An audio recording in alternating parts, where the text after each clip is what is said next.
tight. Mike's alive and the ticks ignite. From the locker room to the main event, James and Aaron got some message to send. No holds barred, no filters here. They drop pipe bombs in your ear. With every slam, with every cheer, they bring the heat crystal clear. It's the Savage Wrestling Podcast. The bell rings loud, the legends clash. James Porter Jr. and Aaron Baker Wright. Through power bombs and heel turns white. Raise your horns, feel the blast. This is the Savage Wrestling Podcast.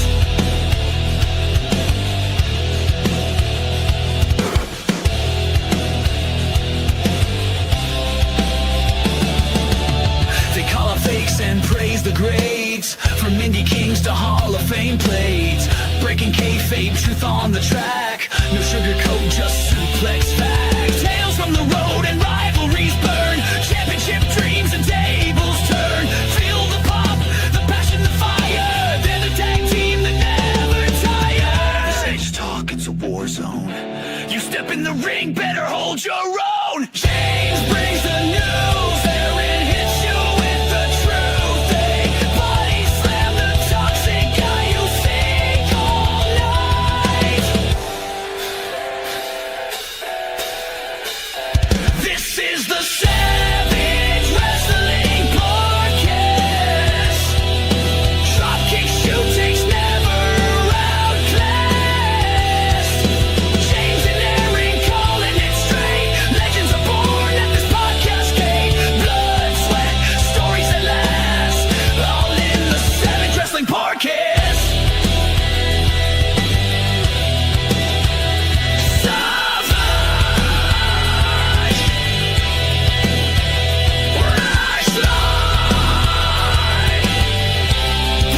Podcast.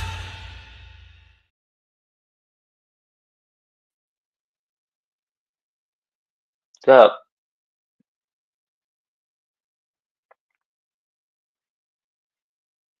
I had an intro and completely lost it. My apologies, ladies and gentlemen. I've had a shitty fucking week, so you're just gonna have to fucking deal with whatever kind of mood I'm in today. I'm mentally exhausted. I'm mentally just, I'm shot. But hey, I'm here and I'm alive. And I'll be chipper. I'll be chipper once I get really, really high.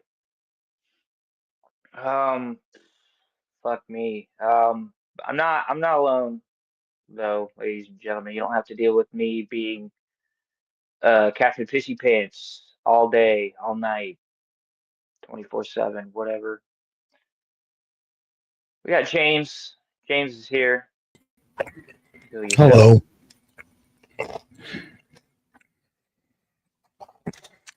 Hi, everyone. Oh, shit. Dropping popcorn.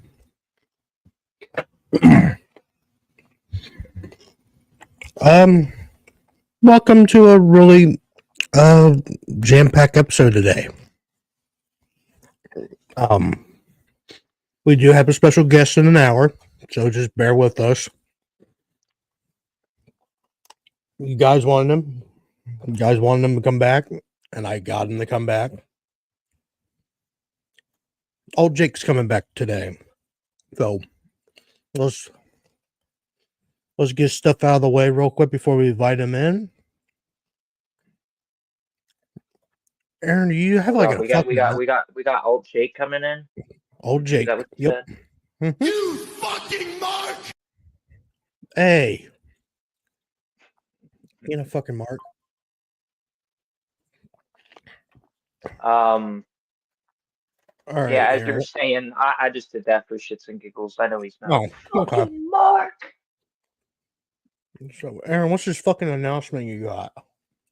Ooh. So we're kicking it off with that. Yeah. Hey, Yeah. I wanted to make the people wait, son. I want the people to wait. They're gonna have to wait. They're gonna have to wait till the end of the show to find out what my special announcement is. That's how we're doing it. Actually, I'm just kidding. I'm not gonna make you guys wait. there's anybody that's really fucking interested, because I'm not stupid.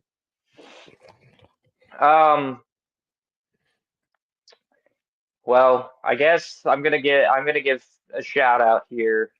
I know that they probably don't watch or whatever. Gotta give a shout out to Wrestling Bios. I've been really deep diving into his Reliving the War series, and I've also come to realize that in 1997 there was a Monday Nitro on my birthday. How crazy! So, and anyways, I kind of spilled the beans there. I'm terrible at revealing surprises. And I wish I had the logo, but apparently the logo got scrapped or something. But I don't have it on my computer or in my files, or else we'd revealed the big reveal. The WCW show is coming back. I'm bringing it back. It's been too long. I said that I would be doing the pay-per-views, and I kind of got a little sidetracked. Life's been a little crazy over the last couple of months, especially this last week. But yeah, I've been watching his series, and I was like, you know what? I'm just gonna do what I do for Raw and NXT, and just do it for WCW. I don't need to really, I don't really need to explain anything. Hey, there it is. There it is. There that man is. It's coming back, ladies and gentlemen. I'm personally bringing it back. I need something to do to get my mind off of a lot of shit that's been going on in my life. And WCW in 97, holy fuck. Especially in October, let me tell you. Let me tell you. Oh, I forgot. I forgot. The big question is, when am I bringing this back? Well, I wouldn't be doing my job, and I wouldn't be tooting my own horn. But when we bring back WCW's Monday nights, you're getting a 2-for-1 special, ladies and gentlemen. It's my birthday present to you, coming on the 26th. My birthday. On the Holy shit. 26th, baby. October On 26th, on my 2025. birthday. Woo. Actually, I have something to reveal to all of you. I have something to reveal to all of you. Aaron is So, admitting he's finally gay. I'm joking. Keep going. nope. No. So, Oh, I have a habit of not deleting any files off of like my Google Drives and stuff. holy shit. So I went in my Google Drive. I went in my Google Drive recently and looked at a couple of like old uh files and notes and stuff. Found some notes from like WrestleMania, from like Royal Rumble of 2021. I think I had a couple of notes from like WrestleMania that year, but there were two in particular that I was looking for, and I found them. I found them, ladies and gentlemen. Let me share my screen here. I fucking found them. Give me 1 second. I got you. I got it. I got it. I got it. I got Clicked back you. on. Is it loading yet? Yeah, I got it. It's right on the screen. Okay. I was making sure that it was showing up on my screen. Ladies and gentlemen, I found my Halloween Havoc Yeah, 1997 notes. I remember this Halloween Havoc. It was on my birthday. It was my birthday present. I remember this. I found my Halloween Havoc 1997 notes, and I'm gonna be honest with you. I apologize for the blue sheet of paper. I was smoking a lot of a shit ton of weed. As you can tell, this show There is you go. very Now, dated because there we go. Now we can see it. in one of the sentences, I'll read you one of the sentences here. It says, "I highly recommend if you don't have the WWE Network to get it." So, a little bit of a backstory. I had previously covered this on my old podcast that I did on my own, the Bakery podcast. If you can find that episode, go ahead and listen to it. If I can find that if I can find it, I'll post it on Twitter. yeah, we'll figure out how to put the link in the description too. Yeah. But yeah, so anyways, I did this pay-per-view way back when. I forget I think it was like 2017, 2018, maybe 20 it was 2017. I remember because I wanted to do the anniversary shows of Halloween Havoc and then Starrcade 1997, which I also have those notes. So the best part about this is that I don't have to take any notes at all whatsoever. I just get to watch this show, and if I need to tweak my notes, I'll tweak them on the fucking spot. Because I'm going to tell you right now, Eddie Guerrero versus Rey Mysterio on this show, what did I give it? It's the third match. It's the third match of the show. Golly Jesus! All right, we're not going to look at that. We're not going to look at that. I just have a really, really good, really strong affinity with that match. I think I gave it like 10, 10 out of 5 stars. Calm down, Dave Meltzer. Calm down. No, the Eddie Guerrero versus Ray at Halloween Havoc. 5-star Brother, I match. can't heap enough praise on that fucking match. Like this time period in wrestling is so fucking crucial because not too long after Halloween Havoc 97 is the Montreal Screwjob. So yeah, we're in that time period of WWF versus WCW in 1997. So I'm excited. I'm excited to bring that shit back. Oh, you don't understand. When I found these notes, I actually found them. Funny enough, I found them in my to be deleted folder. So I saved them. I saved my notes. I did love the very first match of the show too. The Ultimate Dragon Yuji match. Nagata versus Ultimo Dragon. Yes, I love that match as well. Yeah. I'm also trying I to agree find with you my. on the I agree with you on the star rating. It was a 3.5-star match. Oh, you saw that. Mm-hmm. Yeah, I can see it. Hold on. I've got notes for. This was my favorite paper. This is probably my all-time favorite WCW pay-per-view. I've got notes for No Way Out 2004. Oh yeah. Wait. What he said? No Which Way one? Out 2004. Dude, I need to do the episode with you with that one. ECW November to Remember 1999. I was not a fan of that one. There were good matches on it, Apparently, but I was.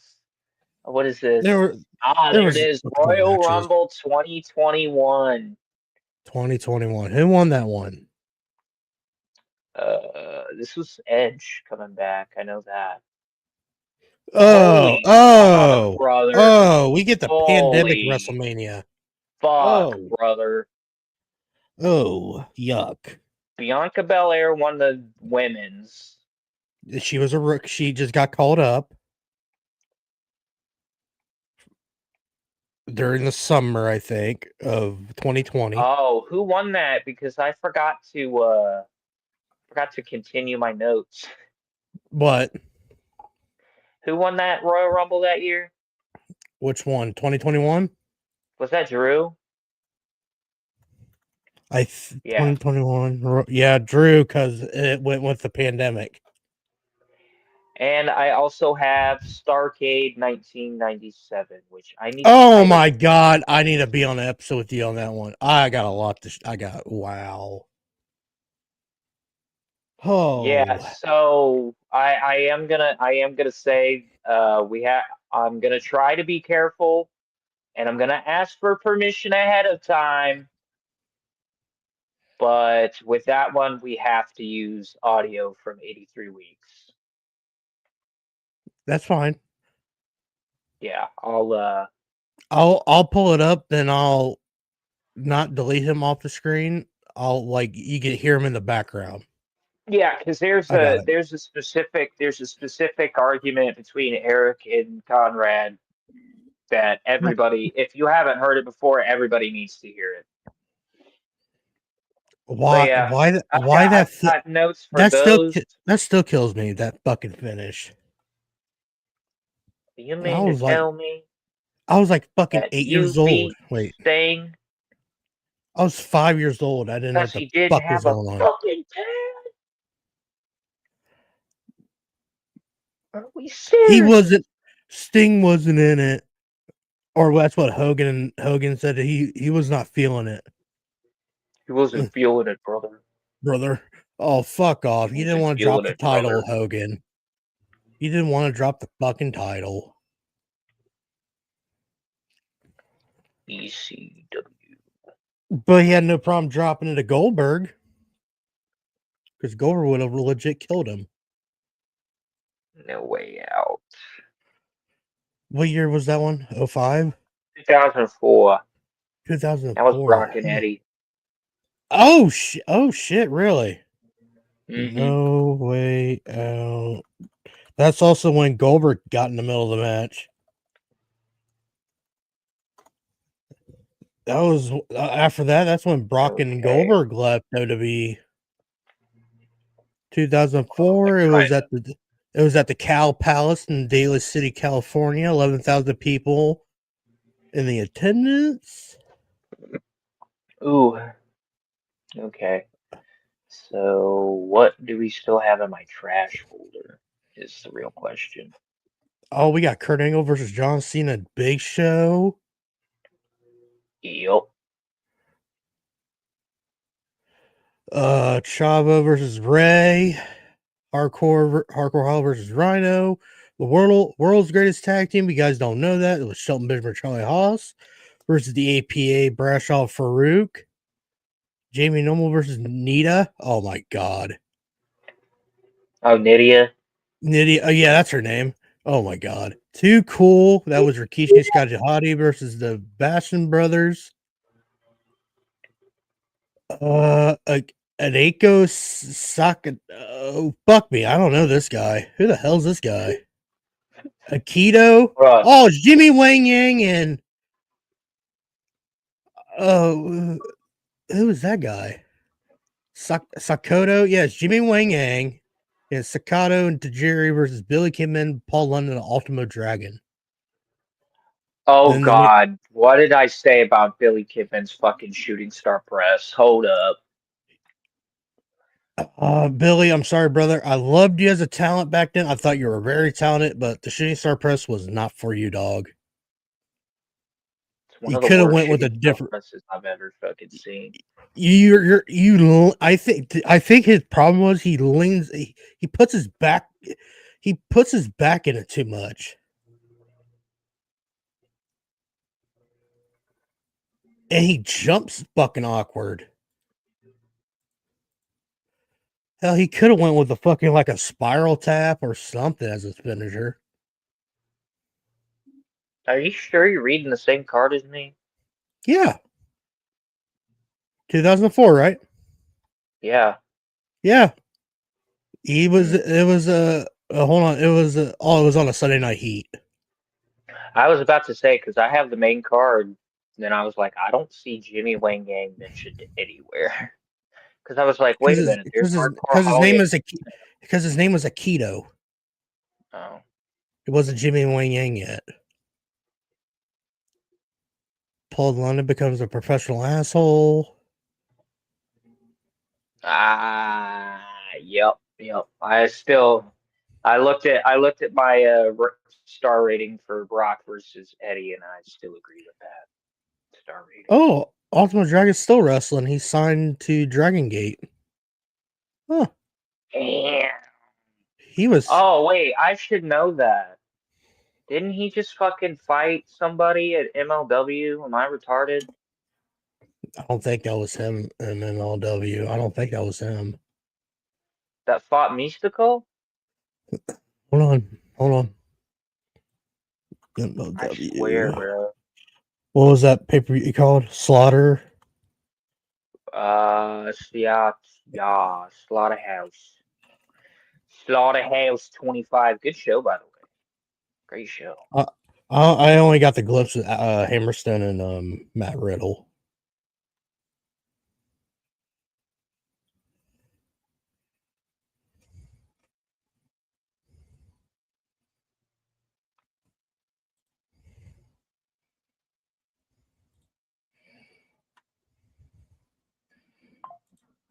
No, that was Ultima Guerrero. Oh, yeah.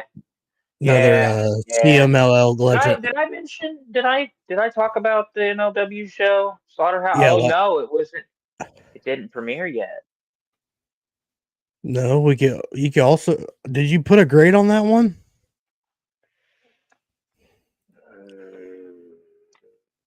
I know I put a grade on Raw and NXT because I have those bookmarked. Okay, that's fine. You didn't do the Dynamite episode? Honestly, I'm gonna be honest with you guys. I didn't watch Dynamite this week because simply I just didn't have enough time. Oh, okay. I'm There you go, sorry. guys. People were asking me if you grade it. There you go, guys. Yeah. So I guess I'll just let you guys in on what's been going on. Oh, are the Wyatts gonna fight the MFTs? That's gay. What was I looking for? I'm sorry. Uh, Oh, yeah. Slaughterhouse. Um, it looked okay, like so I'm gonna let you guys. it looked like a really good show, but Yeah, I'm I gonna only let you got guys like in glimpses here on and there. what's been going on here.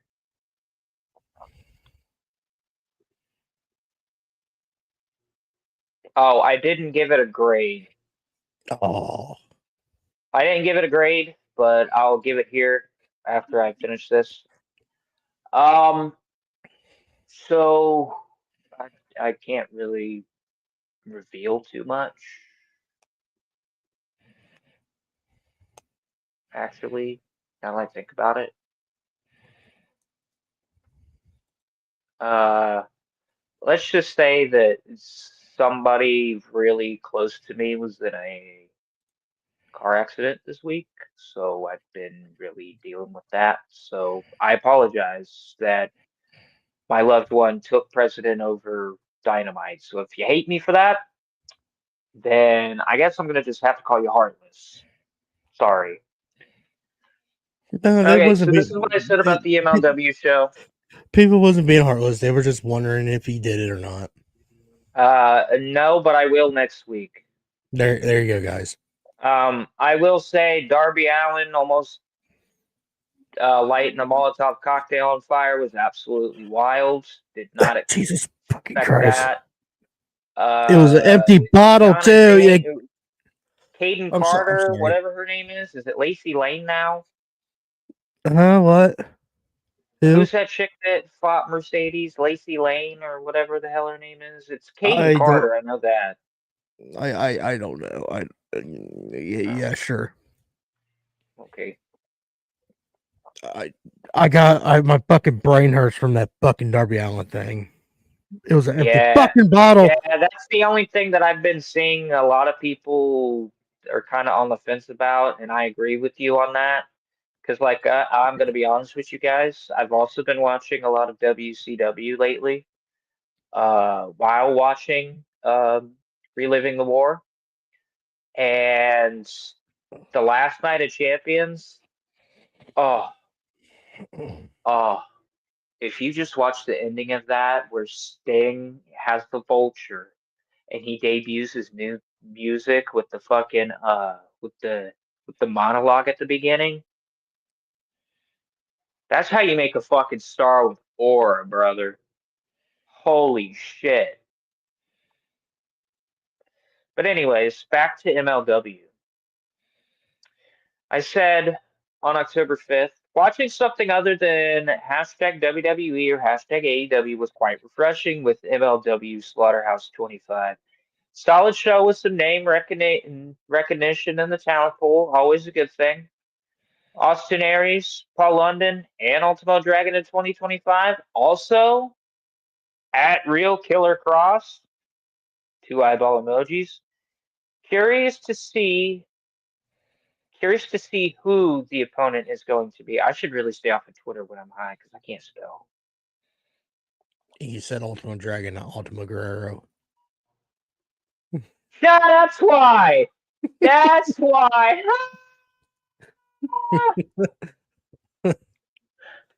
Golly. And I can't even edit it, so now I just look like I'm an idiot retard. Yeah, we're gonna go ahead and delete that. 40 people saw it, and 40 of you motherfuckers didn't say nothing. Suck my dick. Okay. All right. So now that we're on the grading, so I'm gonna tell you guys right now my initial rating on October 7th. Please ignore. I was going through a lot mentally. This is like a couple of days after the car accident. Actually, this was like a day after.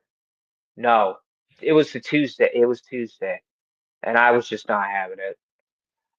Initially, I thought Raw was really boring until I actually sat down to watch it. And I said, okay, gotta admit I was wrong. I've been going through a lot. It was extremely negative. Hashtag Raw was actually a B- show. I initially gave it a D+. I actually sat down and watched this and oh, oh, oh, oh. I actually sat down and watched this show and actually like where some things are going. Hopefully Crown Jewel doesn't disappoint.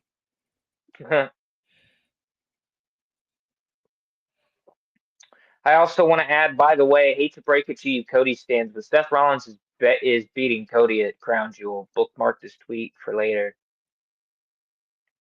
Not clean. Yeah, it ain't gonna be clean. It's gonna be But the he's gonna same beat him. fucking. It's gonna be the same fucking thing. Yeah.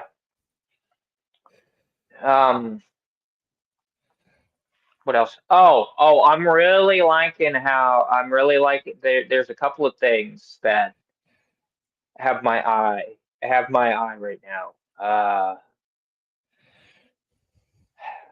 I hate to say it, but I know you're gonna shit on it. Maxine Dupree got a pop, but before you jump in and interject, the only reason why she got the pop that she did is because nobody likes Becky Lynch.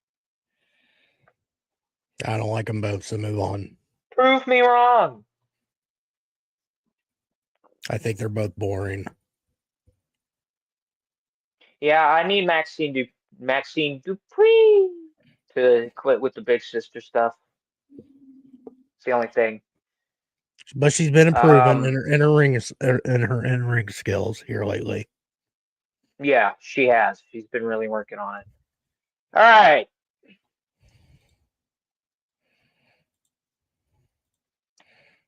Now for the one thing that I was actually excited to watch this week. Boy, was it a big letdown. That's right, ladies and gentlemen. We're talking about NXT Showdown.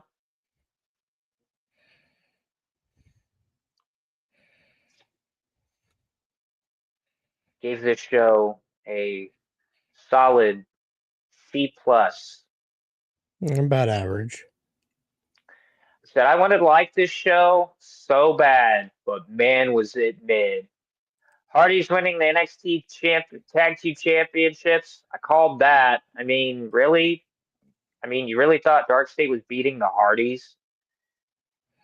Women's elimination match. Huge contrast in talent between NXT and TNA knockouts. I should have said knockouts instead of women. I know you guys can't see this, and I don't really care. You can go look it up for yourself. There was the real reason Kalani Jordan was the last person eliminated. This was probably my favorite match of the entire week. Ethan Page versus Mustafa Ali. It said, stop whatever you're doing and go watch this match. Stole the show. Hey, Matt Cardona in NXT. That's a big W. A lot of you are probably laughing out loud or talking shit, but Josh Briggs knows how to make his opponents look really good. Unfortunately, I didn't add this in my tweet, but I'm adding it here. Unfortunately, he has the charisma of a wet fish. Men's match is kind of lackluster. Reminded me why I absolutely hate these Survivor Series tag team elimination matches still to this day. They're boring as fuck.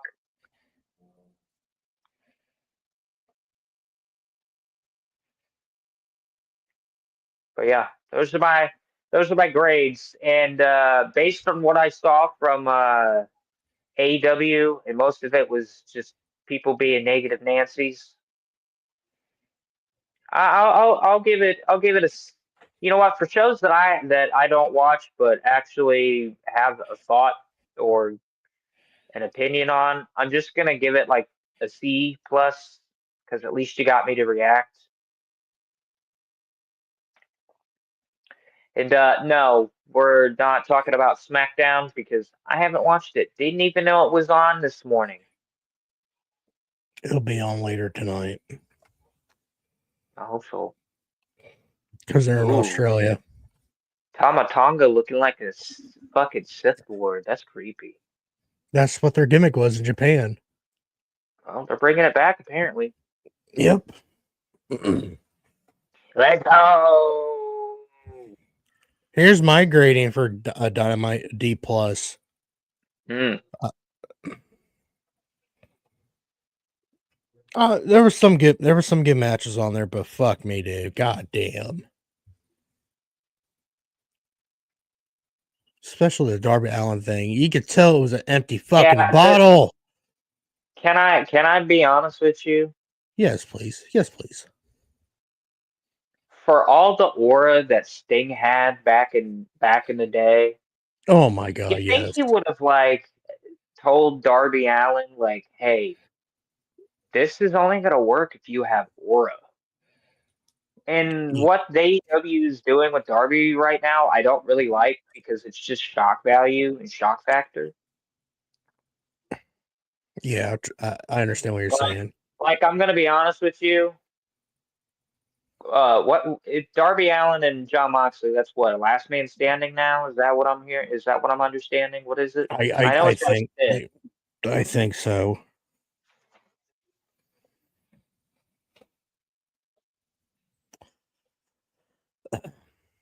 Yeah, I think it's a last man standing match. Okay. Well, we already know that match is obviously going to have blood. I mean, come on, it's Jon Moxley and Darby Allin. Both they're going to kill each other's. Someone's gonna. I thought that they were going to kill each other with the coffin match, but the only person that killed themselves was Darby. Don't worry, Darby said, hold my beer." You want me to go to the extreme the next match? I'll do it.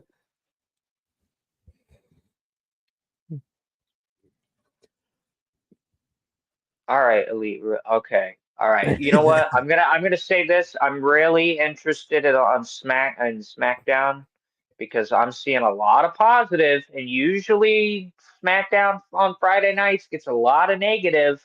Oh no, I'm looking at it right now. They're saying that Alistair and fucking Damian and Priest they were killing it on their match.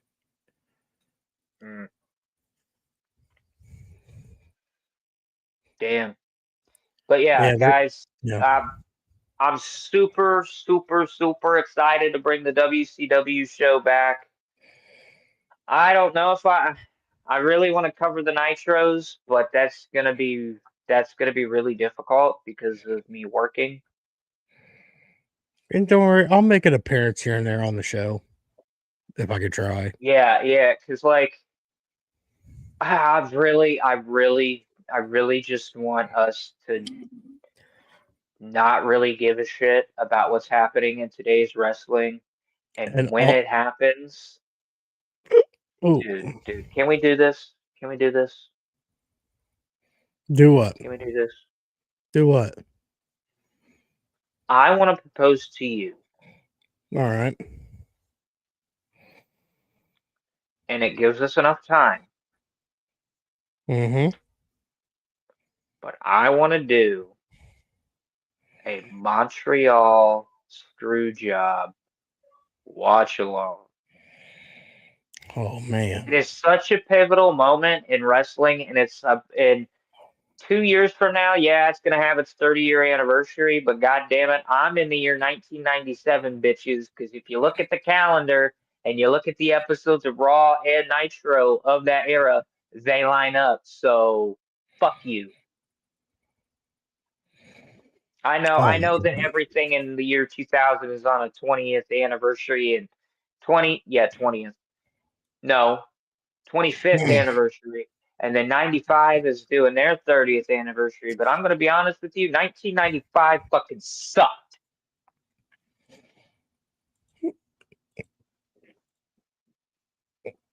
for both shows or just one? Both fucking Oh, yeah, I shows. agree Oh with you. my God, it was awful. Oh my God. I mean, if you guys want to pay us money, I'll gladly review fucking Halloween Havoc 1995. What was so bad about that one? At the end of the show, the Giant and the Yeti butt fuck Hulk Hogan. They look like they're butt fucking Hulk Hogan. I forgot about that. Also, it's the Giant versus Hulk Hogan, but with monster trucks. Well, that sounds cool. Oh my god. Also, Hulk Hogan inadvertently, quote unquote, throws the Giant off of the I think it's the Palace of Auburn Hills is where they were. Was that when Hulk Hogan wore black? I think so. Yeah, yeah. He was in. I was embracing my dark side, brother. Yeah, you were kind of a heel. I was embracing the dark side of Hulkamania, and then I just said, you know what? That was a good Yo, idea. yes, I remember. He Yeah. feuded with the Dungeon of Doom, Yeah, the mostly dungeon of 95. shit. The dungeon of shit. Yeah, yeah. You know what? That was probably the hardest year for me to get through, but it was also the shortest because Dungeon. Nitro didn't Oh debut my until god. September of 1995. So all I had to do was watch all of September, October, November, and December, and then I'd start getting into the good shit of 96, 97, 98. 95 Dungeon of Doom was awful, but it got better when they brought in the Barbarian Haku, Big Boss Man, the Conan. Giant, Conan. God, I remember the beginning of Dungeon of Doom. Holy fuck, that was awful. Yeah, yeah, Wow. yeah, yeah. Really hard to find anything that I liked on those shows when I first watched them. Holy shit. Oh my Really god. bad. I kind of remember that one. Actually, you want to know something funny, ladies and gentlemen? Yeah, funny story. I started this journey like 2 years ago. Forgot about that. Mm. Yeah, I will admit it's been off and on, but thank God for wrestling bios. I'm going to shout him out again. If he didn't do the reliving the war series, I probably wouldn't have brought this back, honestly. Mm. Boy. Because the last pay-per-view, because I remember I was getting ready to take notes, and I just was like, I just kind of want to enjoy this show and not have to take notes. And it was Bash at the Beach, 97, Hulk Hogan and Dennis Rodman in a tag team. All of them versus All DDP hype, and Karl Malone. all hype. That whole show was just all hype. I don't know what I was expecting, honestly. But yeah, be on the lookout. I've got enough time to Watched these Nitros leading up to Halloween Havoc 1997, and I'll probably be recording that episode on the 25th. So that will also mark the return of recorded shows. So yeah. I'm sorry. I know this ain't race or wrestler news, but I was just going on my Facebook just to see what the scores. I know this isn't racist. No, I didn't say that. Oh. I said this is. I know this ain't a wrestling topic, but I was going through Facebook real quick. Paul Pierce is arrested again. Fucking idiot. That's funny. You know who needs to be arrested, James? This will be the last thing I talk about. Fucking, he got arrested for DUI, being found asleep behind the wheel. Nice. Nice. What an idiot. Yeah. What an idiot. Has all that money. Can't hire an Uber. Crazy. Anyways. You know who needs to be arrested? I know we don't talk about this topic on the show, but I really need to bring this up. Ice cubes. No. We need to put it back in our drinks, man. No. The governor of Ohio, Mike DeWine. I'm not going to say anything that's going to get us in trouble, I promise. I'm just going to say this. I don't agree with the intoxicating hemp ban. 1, because it helps me sleep. 2, it helps me not snap on people on a daily basis. I will agree with him on one thing. The packaging for the gummies is heavily marketed towards kids. Like, I love this brand, but I gotta call them out. Mellow Fellow. They have like the peach rings, the cherry rings, the watermelon rings. Open package. Like, you could see that obviously it's like, it's a peach ring. It looks like it's a peach ring, all that shit, right? That I do agree with. What I hope happens, because this ban is 60 days, 60 to 90 days. It could get lifted in between then if legislation can stop bickering for more than 5 minutes and realize that the economy is going to take a fucking hit if you keep fucking dicking around with this shit. But I also see the ulterior motive is that what they're trying to do is they're trying to get everybody to get their medical marijuana card, and they just send them to the dispensaries, right? Instead of it being open, instead of Delta 8 products and intoxicating hemp products being so readily available, they want people to go to the dispensaries and get their medical marijuana card. That I do kind of agree with. I have no problem with that. The only problem that I have that I don't agree with is the ban. Because I watched his press conference and like the reporters were doing their job. They were asking like the right questions. And it just seemed like Governor DeWine just didn't want to fucking be there. Like one lady was like, Governor, I do have to ask, I wouldn't be doing my job if I didn't ask this question. But since we passed the recreational marijuana bill, and I forget when they fucking passed that. Just say a year ago. Just say a year ago. Like a few years ago. Have you ever tried recreational marijuana? And he goes, no. And I was like, all right, don't have to be an uppity boomer about it. Fuck me. See what happens when you all voted for a whiny bitch? I didn't vote for the bitch. I warned people not to vote for this cocksucker. Yeah, because he's been so fucking vocal on, I don't want recreational marijuana in my state. I don't want this. I don't want that. Blah blah doopity doo.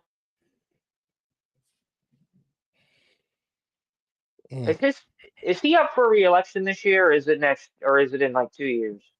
Just curious. I think it's this year. Interesting. Or next year, maybe. I don't know. I don't Not a know. good look if he's up for re-election this year. Not a good look because that pissed off a lot of Let me Google it real quick. Ohioans. I can tell you that right now because my local smoke shop is not happy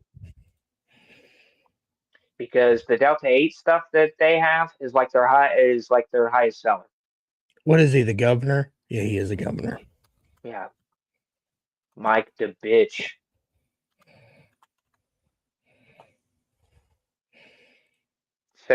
Says he wants the betterment for the state. Like, I'm sorry. I'll never ever trust a single politician. Never, ever, ever, never, ever, never. See what I did there? Mhm. I will never understand politicians that have to constantly hide behind children and not. This is the thing that pissed me off the most, James. They come into this thing, right? Because I woke up and saw this news and I was like, what the fuck? So I already stocked up. So, like the one, fuck you. Hey, Jim Tressel is the lieutenant governor. Well, gonna be honest with you, Jim Tressel's an OG. He knows that his players were smoking weed back in the day. Like, come on. But like the thing that pisses me off is when politicians pass these fucking bills, and then they have like a medical doctor that comes up there and All goes like, right. we seem like Sorry to interrupt. It'll be November 3rd of 2026 of next year. I'm sorry for interrupting. Yep. But Mike DeWine is term limited and ineligible to seek third consecutive term. The winner of the election will be inaugural of January 11th of 2027. Well, I guess I'm gonna have to. Jim Tressel declined it. So we only got two candidates. Vivek, I'm asking. I'm pleading. To the two people that are trying to run, it's Philip Funderburg and Vivek Ramaswamy. Oh, Vivek Ramaswamy. So he's running for. Oh, I already know who I'm voting for. Yeah, he's Vivek, running. I'm gonna tell you right now. Just save your time. Don't even look into the other candidate. Just vote Vivek because he's going to be his plan is to bring jobs to Ohio, which means more people will be getting to work, and you know what that means? A better economy. He is a American entrepreneur and a politician. I don't give a fuck. No, he founded the blah blah blah. But was he gonna create more jobs? Blah blah blah. Yeah, like you just said. Well, yeah. I'd rather have a guy that's going to be in office for the betterment of the state than have somebody that's just doing shit just because they have the authority. And that's what he said, James. He said, I have the power and authority to do this, so I'm banning all the intoxicating hemp. But yeah, start holding your politicians accountable, ladies and gentlemen, because these motherfuckers will pass things without any factual evidence. Like this motherfucker came up to the podium, said that shit, then had this doctor come up there and say, "Oh, we're seeing a spike in kids that are coming in, and it turns out that they're just really stoned." And I was like, "Okay, bitch, where's like, you got any evidence? Got a chart? You got anything? Nothing. Not a goddamn thing." But that's all I gotta say. I got my shit in. All right. Before we bring in all Jake, can we do our sponsors? Let's get our sponsors out of the way, and then we'll bring in Jake. Do them real quick. This podcast is brought to you in part by. I almost had a fucking aneurysm there. It's brought to you in part by Dubbies, Space Panda, and Cowboy Revolution. Right? Yes. Yes. Got it right this time. You already know who these guys are. I don't think I need to spend another like 10 minutes on these sponsors. Dubbies, get your fucking drinks, get your shakers. Get a clean energy in you. Space Panda, if you live in Ohio, I guess we're kind of fucked. But if you don't, use Savage Pod for 10% off. 10% off. And then at Cowboy Revolution Apparel, go get yourself some nice guys. If you live in the Midwest, weather's changing. It's getting cold. You know what that means? Hoodie weather. Go get yourself a nice hoodie from Cowboy Revolution Apparel. Use code SavagePod for 15% off. Bingo. And Dubbies use the Dubbies use SavagePod for 10% off. All right. Yeah. Ladies and gentlemen, boys and girls, it's the moment you've all been waiting for. Live from Phoenix, Arizona. He is 3 hours away, which means that this motherfucker is tired. I hope he had his coffee. I hope he looked at the Superstition Mountains, gave it a good old, how you doing, buddy? It's Alt Jake, ladies and gentlemen. Bring him up, James. Hello, gentlemen. How are you? I'm doing well. I'm doing fantastic, and I'm also fucking very jealous of you. Well, honestly, it's surprisingly it's one of our like 3 rainstorms we've had every year. So it's been raining since last night.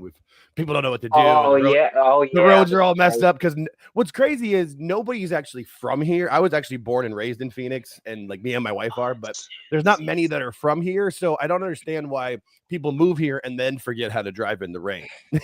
For me, it makes sense. I've always lived here essentially, but the driving is the worst part when it rains here. Because I'm gonna be honest with you. And this is what people don't realize.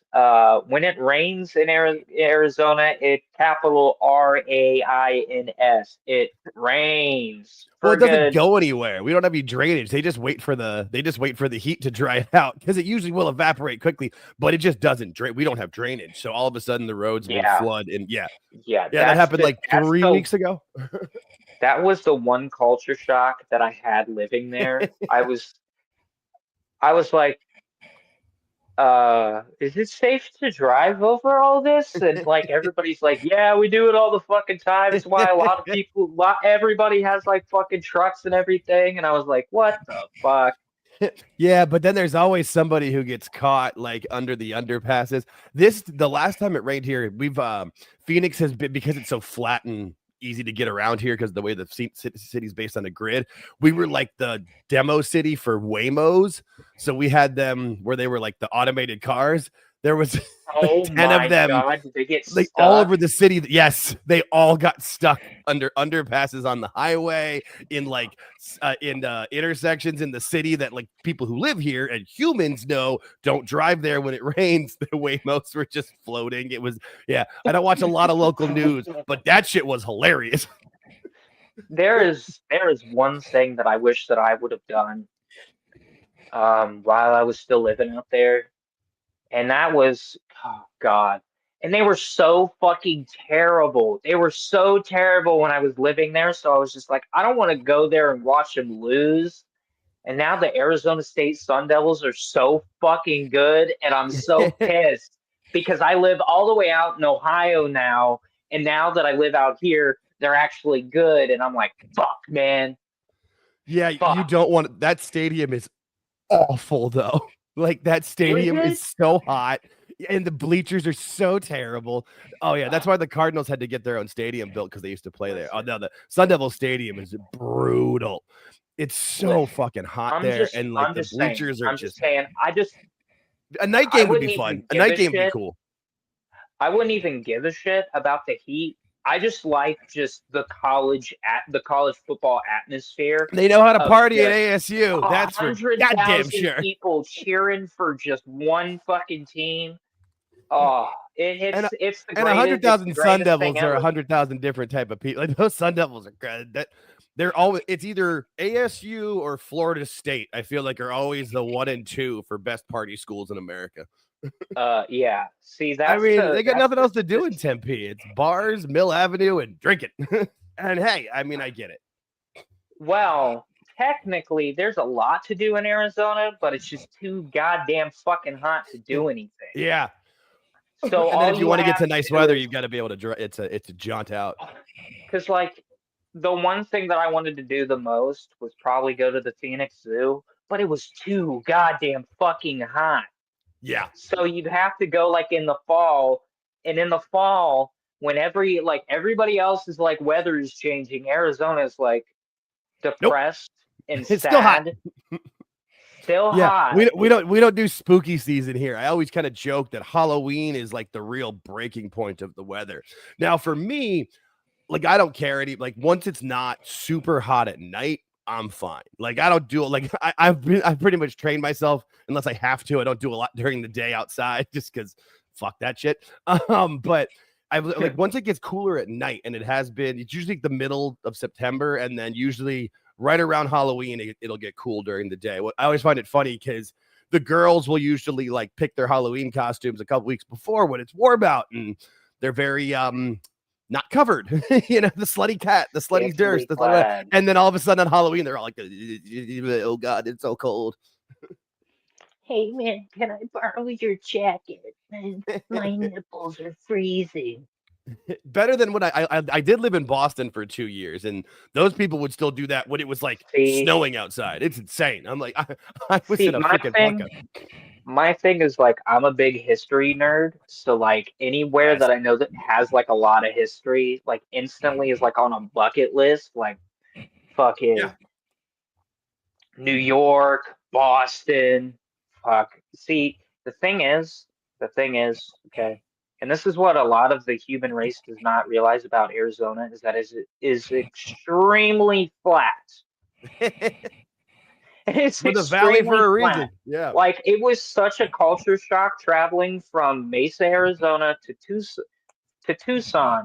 It's pronounced Tucson. I know it looks funny on how it's spelled and how it looks. It's pronounced Tucson. But traveling down to Tucson, I forget what interstate I had to take, but it was an absolute culture shock because it said, hey, sometimes this interstate gets shut down because of high winds. And I was like, excuse me? The Interstate 10. It's the same. Yeah, it's the interstate. It's the same interstate, actually. If you could take it the other direction, it's the one that takes you all the way to LA, and it's the same fucking drive. It's just flat Are you serious? and boring. Oh, yeah. Because California doesn't get California's desert until you get to like the hills of LA. So it's the same. It's a 6-hour drive. That's what scared me the most because like I always wanted to go. I'm also a big like 80s hair metal guy. Nice. So like being that close, like being like a certain hour away from LA, I was like, man, you gotta just suck it up and make the drive. And you were like, and then I'm looking and I'm like, brother, what if you like get stranded? That's a lot of desert. Yeah, I mean, from where I live in downtown Phoenix, it's like a 6.5 hour drive. But it's literally just flat and straight in all desert. If you drive to San Diego, you've got to go through the mountains at the bottom of California. But no, I mean, we're the Valley of the Sun for a reason. It is flat, but that's one of the things I like about Phoenix is we are close. Like it's like if you want to fly to LA, it's like 90 minutes. Vegas is a 4.5 hour drive or a 45-minute flight. San Diego's where my wife and I usually go to get away, and that's like the flight's like 55 minutes. I think it's awesome. So like we're not that, and then Mexico is like 4 hours away if you want to get to like Rocky Point. We're pretty good centrally for shit to do, but yeah, that's what. So my wife and I do all of our vacationing from like the beginning of June till the end of September, and then we kind of stay here when the weather's good. Yeah, like I constantly have to remind myself, like, yeah, you want to go back, but what is there really to do? I mean, if you're not going for something specifically, yeah, no. Although, I mean, it's fun. I like living here because there is enough to do for me now, but I'm also now in my 40s. I lived in North Hollywood for most of my late 20s. I lived there from when I was like 26 to 31, 32 when I moved back here. I like living in LA, but essentially like my father passed away, and I came into some money from him, and I had the option to I was like, I'm going to take this money. I'm going to buy something. Like I'm going to buy a property. And the decision it was a pretty easy. I was living in LA at the time, and it came down to, with the money that I had, I could either buy a condo outright, free and clear in Phoenix, or I could put a down payment on a closet in LA. So I was like, I'm gonna move home, I'm gonna buy a condo, and that's where I live now, and I love where I think you made the right decision. I did. I very much did. With how I've heard LA's turned out. Yeah, no, and just the cost of it too. It's just because it's not just anytime my wife and I go to San Diego for vacation, it costs so much just to do everything else in California too. Their cost of living is through the roof. So I'm happy where I'm at. I can go visit, but I like where I live. Hell yeah. All right. Although NXT is coming to Arizona, the Halloween Havoc, people are like, oh, you got to go because they see Arizona. I'm like, you'll know this. It's in Prescott Valley. So that's 2 hours straight north. And that's not flat at all. Once you get north of Phoenix about an hour, you go into the mountains, and that's how you get to Flagstaff, where it's in a forest, and the Grand Canyon out in all those hills and mountains and stuff. Yeah, and it's up there. And my wife doesn't watch wrestling, so I'd have to go by myself, and I am not driving up to Prescott by my damn self. Sorry. That's the other thing that people don't realize is that Mesa and Phoenix, they're not close. They're surrounded by mountains. They are. Yeah, and it's so spread out too, because two of my favorite concert venues are in Mesa, and it's a good 30 to 40-minute drive for me from downtown Phoenix. We are very spread out. That's another thing if people don't realize when they come here or know about us, because we're such a car culture for a reason, because you have to drive everywhere. We have a light rail, but it really only gets you around a small portion of the city. Yeah, you're not kidding. Yeah. Yeah, that fucking light rail. The Monday Night Raw after Money in the Bank, when they were in Vegas one year, when Dean Ambrose cashed in and won the championship. Oh, okay. They were in Phoenix the next night, and that was my first Monday Night Raw. And I was like, well, I'm not driving. And paying for parking. So I was like, what is the other option? And it was the light rail. Oh boy. I wasn't smoking weed at the time, and I wish I had, because bro, that was so sketch. It's much better now. I don't know when you were here last, but they've invested in it. Yeah, no, it used to be horrifying. It was especially once you got out of the city areas, it was take your life into your own hands. But it's much better now. But I usually only take it to get into downtown, because I don't want to pay for parking, because I'm a cheap bastard. Facts. All right, that's enough Arizona glaze. Right. There's the geography talk for the day. Yeah. Yeah, I am excited about. I wish I could go. I would go to Halloween Havoc up in Prescott Valley, but I just don't. Like I said, I would have to go by myself, and I'd be driving up, and Yeah. I've entered a couple contests to win tickets for it. If I win tickets, I'll go. But other than that, probably not. Right. Should be a good show, though. I'm excited. NXT has quickly, in the last 6-7 weeks, become really my most favorite thing to watch every week. All right, calm down. Calm down. It's 10:03 in the morning where I am. I'm pretty calm. I think to wake up. Well, you probably heard my take on NXT Showdown. I was not really impressed. I thought it was really unfortunate to say this, but I noticed a lot of discourse online. They called it a botch fest. Yeah, but here's the thing. Like I was telling Jake, because George said the same thing on our show when we reviewed it on our last episode, number 31 of All Jake Takes On. The thing about NXT, when I watch it, that stuff doesn't bother me that much when I'm watching NXT. Mm-hmm. I look at it like it's college sports. You're gonna get Chris Webber calling timeout when he doesn't have one. You know what I mean? It's a little bit under. And I know TNA technically is a full promotion, but they're not really main roster. They're they're like a very the best AAA team you can have. They're just not. They're not major league yet. And once they get their TV deal, we can talk about it. But I also feel like it was one of those shows, especially you can see it a lot of times with the younger talent, that there a lot of it they were too hyped for. They were just, that's why I keep like Sade, I think is her name in TNA, but Jakara Jackson, when she missed that moonsault, she just overjumped. You could see it. She was hyped. She was pumped. Yeah. Like that's so the botches don't bother me too much. Same with like backstage segments when they can be a little choppy and weird because it's a learning process. Like I'm a person who learns better by doing, which means sometimes when I do some shit, I'm going to fail and it's going to come up stupid. I'm going to look like an idiot, but I'm going to learn from that and I'm never going to fail that again. Like in my real life, I recruit people for jobs and usually I recruit early graduates from out of college.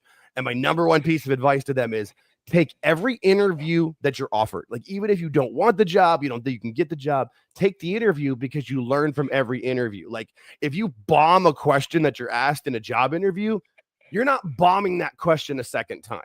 You know, you're going to learn from that experience. You should, at least. Most people are. Sorry. Tony Khan, maybe not. But most people are going to learn from their mistakes. And so that's what I love about NXT is when you watch people get better and kind of watch it click for them. And there were parts of the like the women's match, once it was kind of down to like the last three with Soul, Jacey, and Kalani, that was a lot of fun. Like it was a really good, entertaining match that had good parts to it. But yeah, there's always going to be a little choppiness and botch stuff. That's why I always say NXT isn't always the best show every week on television, but it's the most fun for me. That's the way I try to look at it, at least. Yeah. Because if you're looking for smoothness and cleanness, sometimes it's a little choppy, a little that noise, you know. Did you say for your job you recruit people? Yeah, I'm a corporate recruiter as my shoot job. Damn it! You ruined it. I was gonna say that you were in the CIA. Nah, I'm not that cool or that smart. No, but the thing about it is most of it's been in like what they call early career positions. And so it's mostly working with college students. Like I'll go to a lot of college campuses for career fairs. It's funny when you said ASU, you know, the Arizona schools, Southern California schools, Utah, Nevada, and Washington are like my little region that I worked in. And yeah, when I work college career fairs, they're always asking for advice. That was always, you know, you learn by doing, try, fail, you'll get better. And that's a lot of that probably comes from my parents were teachers. My father was a soccer coach my whole life. So it's just, you know, hey, you got to get out there and try and get better. That's what that's why George and I started the channel. Like I had no idea what I was doing. I feel, you know, 6 months into it now, I still don't have a full idea what I'm doing, but I'm a lot smoother with it. I feel better. I can fake it. It is so funny that you say that because I started doing a WCW like a recorded show, and then I stopped doing it because I was like, you know, it's a lot more fun watching these shows instead of just watching, pausing, jotting down notes, playing, watching, pausing, jotting down notes, hitting play again. And then by the time I'm like done with like one pay-per-view, it's almost time for me to fucking lay down and go back to bed for work. Yeah. But I'm like I'm bringing it back because I've been watching a lot of wrestling bios, reliving the War series. He's getting a lot of fucking praise on this fucking show, and I'm a big fan. I am a big fan of that guy. Yeah, and like he's helped me catch up because like in the era of Nitro that I'm in, they'll go from like 3 hours to 2 hours to 3 hours to 2 hours, and I'm like, man, I can't sit here and like take notes on a 3 hour Nitro. Yeah, no, and there would also like I know towards the end too. Like they didn't care. Like they would be like they would start sometimes at 8 p.m. or 5 p.m. or on Wednesday or Tuesday because they weren't getting ready. Yeah, no, the Wrestling Bios channel I'm such a big fan of for that. It just keeps it nice and concise. It keeps it in order. Like he just recently, a couple months ago, the first ever Monday Night Raw that I went to was September of 2000. And when that episode came on, I was like, yes, I remember that stuff. It was fun. No, that guy does good work. That guy does does great work for all of us. Because it's hard to remember, and he does segment by segment too, so nothing gets skipped. Because I feel like when you see a lot of like Yeah, that's one of the problems with when people like say like WWE rewrites history. It's not so much they rewrite it; they just omit half of it. Like you'll just go from here, all of a sudden it's like September to January. Like, what about the fall that happened? There were 6 matches in there that were good, and they skip it. A specific instance of this, and we all know why this obviously got taken off. DX mocking the Nation of Domination. Yes, yep. You cannot find that on Peacock. You cannot find that on Peacock. Like the episode of Raw that is on is like so short compared to like the other ones because that one segment got taken out. So of course, me being a completionist, when I got to that Monday Night Raw, I was like, nah, I can't watch this without watching that segment. Sure. And yeah, it is extremely shitty in hindsight. But like me, I have a sense of humor, so I actually kind of found it to be a little bit funny. Yeah, well, like fucking X-Pac going as Ms. Henry. Rock. Hey, Rock. I don't know what you're cooking. Smells like shit. But anyways. The thing about that is when you hear every time. And if you hear Mark Henry tell the story, they were all in the back together, like making it better. Like I believe it was Mark Henry who like made him write Mizark on his chest as opposed to just Mark. Like they were because like that was an inside joke. Like they were having fun with it. Like if it was something, if the Nation guys were gotten mad about and offended, hey, all right, then that's the way we'll go with it. But when they were helping it because they thought it was funny. And also, too, you go back at some of those segments, too, with like when they tried to like frame the Hart Foundation of against the Nation and some of that. There were some parts that got more ugly racial on some of that stuff, right? Like there's parts of that are a little bit, and like that part, the segment that they cut. Yes, I know the way they're dressed up. It's it's not a great look, but it is funny for what it is. Especially, I mean, what is that like 1997? Like it's a different world. I think maybe that 96? that was 98. Okay. All right. That makes sense. X-Pac was still with WCW in 97. Right. And it's Triple H's DX. Yeah, you're right. Yes. There's the difference. There's like original DX and then that's like the DX army, that's kind of the OG. The OG DX, when we're talking about it in the grand scheme of things, is Shawn Michaels, Triple H, Rick Rude, and China. Yep. Yeah. It's all fun. Rick Rude, man. Nothing's weirder than that little side segment. It's Rick Rude. Every time I hear that DX is just they're babysitting Shawn Michaels because his pill hopping days. And you see, like, I mean, some of that stuff you see that when you know what to look for, you can see like Hunter's like holding him up at parts of different things. Brother, that is the one thing that Wrestling Bios does so well. Because like he brings the British humor into things, and like I've been watching Nitro from like week to week, based on the calendar year. Like I started this like 2 years ago because I was like, hey, that's weird. The first Nitro was like today, and today's a Monday. Of course, I'm smoking a bunch of weed, so I'm like, oh, dude, this is gonna be so fucking cool. So I started this little journey like 2 years ago, and here we are. I'm in like 1997.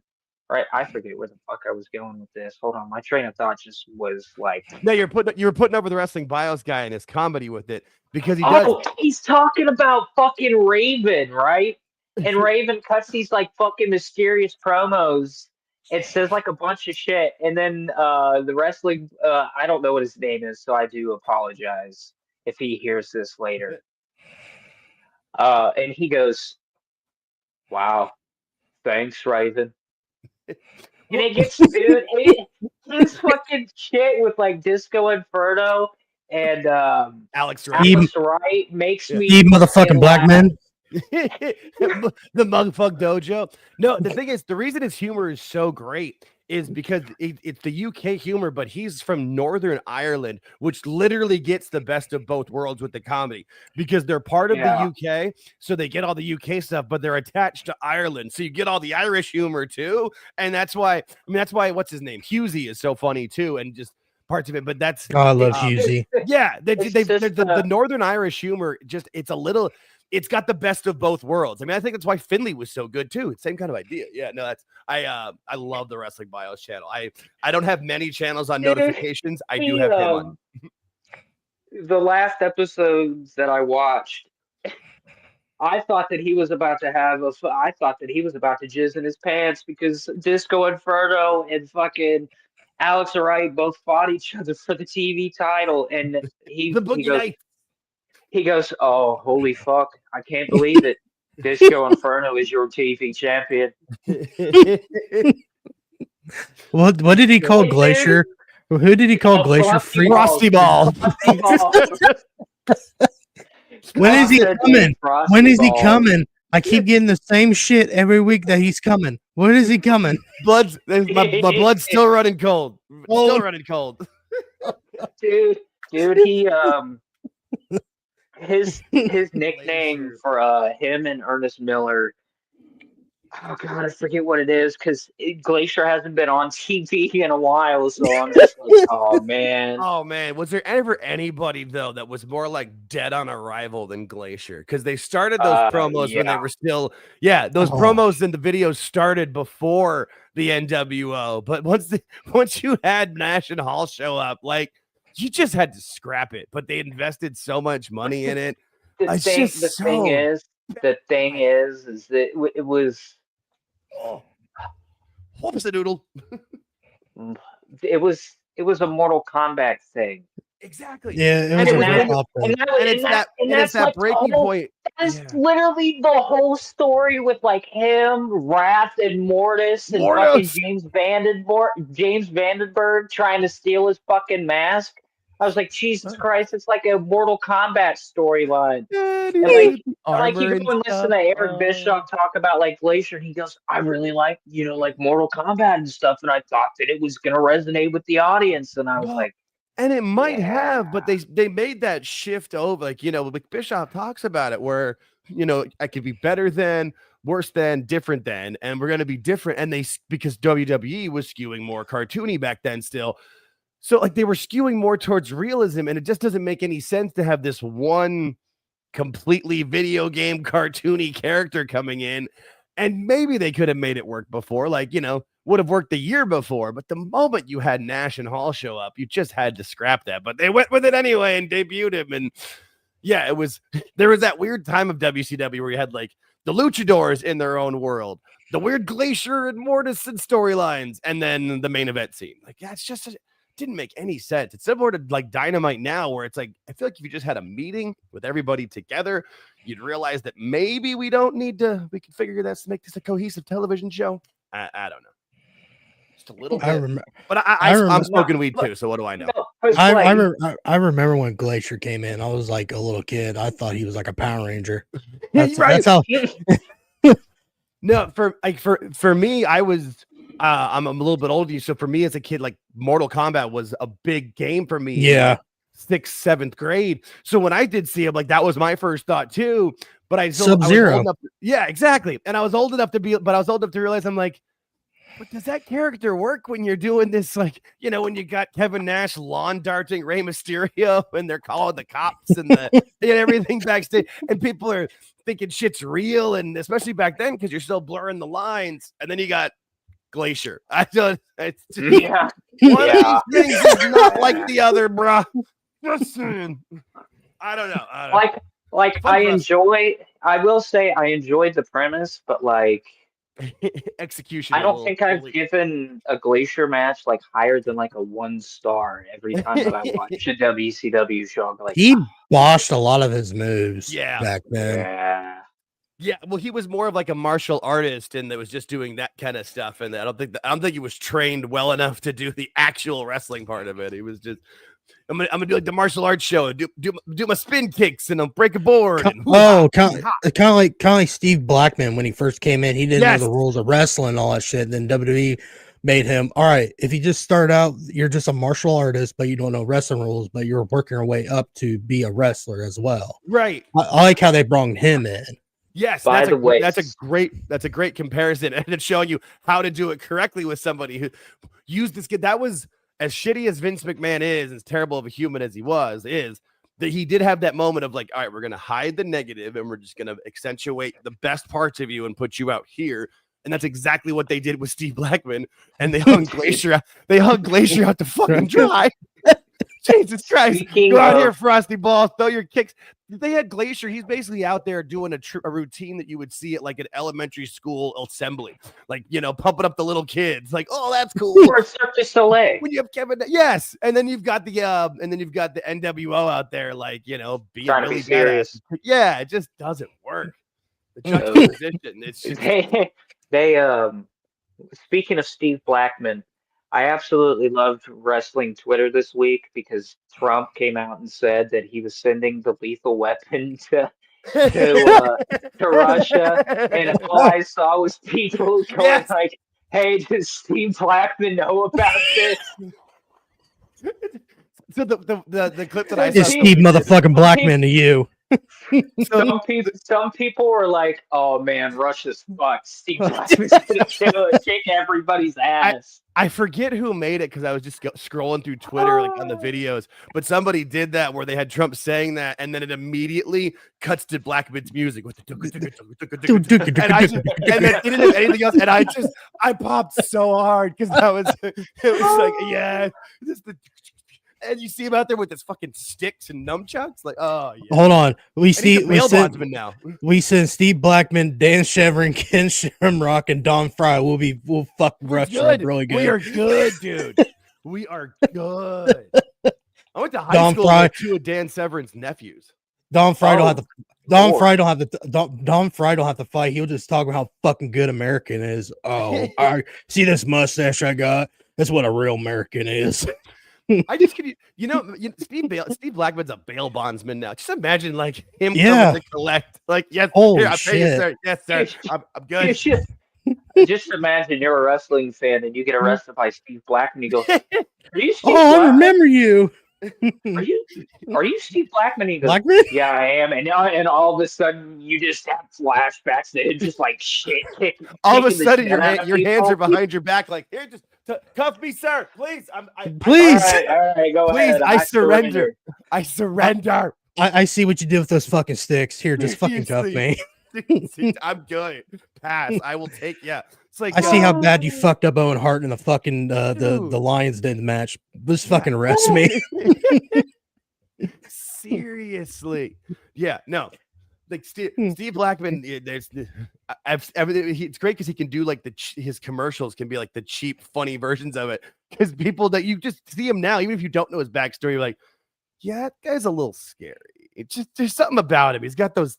I think he's a legit black belt in martial arts, and I think he's a legit like multiple degrees in a few different disciplines. That's the thing. Yeah, and that's the trick. It's not just like jujitsu, whatever, taekwondo. I don't know all the different, but I know he's got multiples of them, and he still looks. I saw that Chris Van Vliet interview. He still looks in great shape.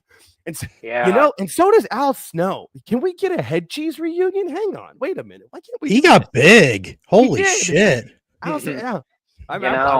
watched what was it? The Wrestlers on Netflix. Yeah, I'd watch that. Yeah, give me Al Snow. Just a one night only return next time they do like a Raw or Throwback Raw or whatever they call it. Everyone's gonna yell out head. I mean, come on. What does everybody want? Yes, everybody loved that.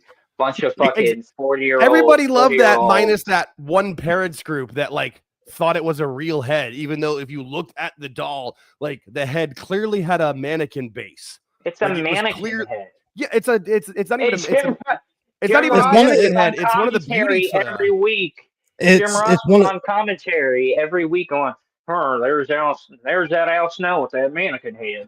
Yeah. What his head is what fucking cosmetology women use to practice hairs and all that shit. It's got the base. That's how he could hold that base and use it to hit people, because a real mannequin head's gonna have like a little stick at the bottom, but his had the base where he could like get out like a baseball bat, where he could have his hands held. And like the doll had that, but the parents commission. Speaking of that, I like it when Grandmaster 6 they put in a twist a bottle of fucking head and shoulder and pinned it. Yes. I forgot. All I can hear is Jerry Lawler laughing so hard. You know, Jerry's the one who told him to do that. That's so Lawler. That's Memphis and a half. I recently watched that this year with a best friend of the show, Jonte, and we were both high and instantly started giggling. I was like, who the fuck comes up with something like that? A bottle of Head and Shoulders to pin. That's 100%. That's Jerry Lawler. Has to be, dude. Like that is, and that's the, like that is no, so Memphis. Bro, no, that is Memphis wrestling. No, that was not Jerry Lawler. That was 100% me, bro. 100% Vince Russo, bro. Full on Russo. Oh, you guys liked it? Then it was me. It was me. Oh, you didn't like it? It was Cornette. Yeah, fucking Russo. That's that is so old school, like Memphis wrestling. Like, I like that is one of those things where it's just beauty. That's the beauty of professional wrestling. Just in head with a bottle of Head and Shoulders. I can't believe what I'm seeing. I always loved when Jim Ross hits Jerry Lawler. Hey, tell your boy to stop. He ain't my damn kid. Leave me alone. The little in jokes. That's how I found out that was really like he looks just like his dad. Them making those in jokes made me go on like early days of dial-up internet. And I forget how I how I got it confirmed. Yeah, because you're seeing those jokes. You're like, wait, is he really his kid? Like, I think he's his kid. And then I remember in one of the old school PlayStation games for WWF, like WWF Attitude or whatever, like the Acclaim, that when they would have like the chants in the background, one of the chants when he was still just Brian Christopher was Jerry's kid. Jerry's kid. Yeah, that was an actual fucking chant too. Yes. An actual chant. Yeah. For those who don't know, like that's making fun of not good things again. The reason why that was a chant is because Vince put them together at one point. Yeah. Like Jerry Lawler would come out for Brian Christopher matches and he would be on the outside and they would just chant Jerry's kid to throw fucking Brian Christopher off of his fucking game. Everyone knew that was his kid. Lord. Yeah, no, they did. Yeah. And that was before he became the Grandmaster. Once he did the laugh, like oh yeah, tell that was you can't like if you like just frame like from the eyes to the mouth, they look exactly the same. It's the but 100%. It's funny too when you watch them like back to the wrestling bio stuff when you see like the initial stuff of Too Cool when they first initially were too much and were heels and people didn't like them, and then at some point people just bought it. Like it's so funny how because they were hated initially and they were goofy and too much. Yeah, that's I'm gonna quote Conan here. That's enough. All right, you guys ready to move on so we could talk some wrestling? Yeah. Let's talk some current events. As much as I love looking back at the old stuff, we got to talk about the current stuff. I want to talk about All Israel numbers. Oh yeah. I heard about this, but I don't know much about it. So you guys will have to fill me in. I got you. Well, the actual event for All In Texas was supposed to be 21,900 something. Oh, I got it right here. I got to pull it up now. 21,973. But now they're saying the actual attendance for All In Texas was 23,759.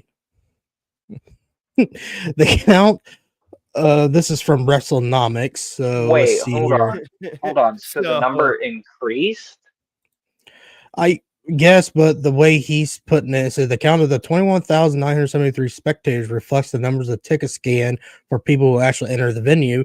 The number of tickets sold or distributed could differ specifically. Oh my God. Is this history repeating itself again? Because I swear to God, they used to do this all the time with WrestleMania numbers. Yep. Well, and so... And it's funny too because when you hear people saying, well, "Why are they only picking on AEW for this?" It's like they've literally been doing this since WrestleMania 3. We're on 42. these fucking new like wrestling fans that just got internet yesterday that don't do the research just absolutely pissed me off, because then I got to go in there and go like, no, actually, Dave Meltzer has been doing this with every WrestleMania since almost the beginning. Yeah, WrestleMania 3 is when I know it started with it. But so now I had thought, like, what was the number that they said like initially though? Like, was it like what was the tickets distributed for it? That's I think where because I feel like they said they distributed like 26,000 or 25,000. I think it was around there. Yeah, but actual Turnstile was less, which makes sense because let's be real, we know somewhere I firmly believe that Tony's padding the numbers somewhere. Like what was it? Tuesday show where they said there was 2,800 people in Daly's place. I don't believe that. I just don't believe that. Hold on. If he's padding the numbers, then where are these mystical, magical, mystery max numbers? Oh God, that's oh God. Well, here's the thing. I have seen Max tout the Pit, their hospital show. They've touted those numbers and what people watch on Max. I'm sorry. That fucking show, I've never really been a fan of like hospital shows like that, but that one is really fucking good. That's what everybody says. My wife watched it, but we've seen Max tout those numbers and how many people stream that and watch that and whatever. And I've also seen them tout the numbers of live NBA games. So you can't, because that's like the excuse I heard is like, oh well, they don't get the numbers for live. Yeah, they do.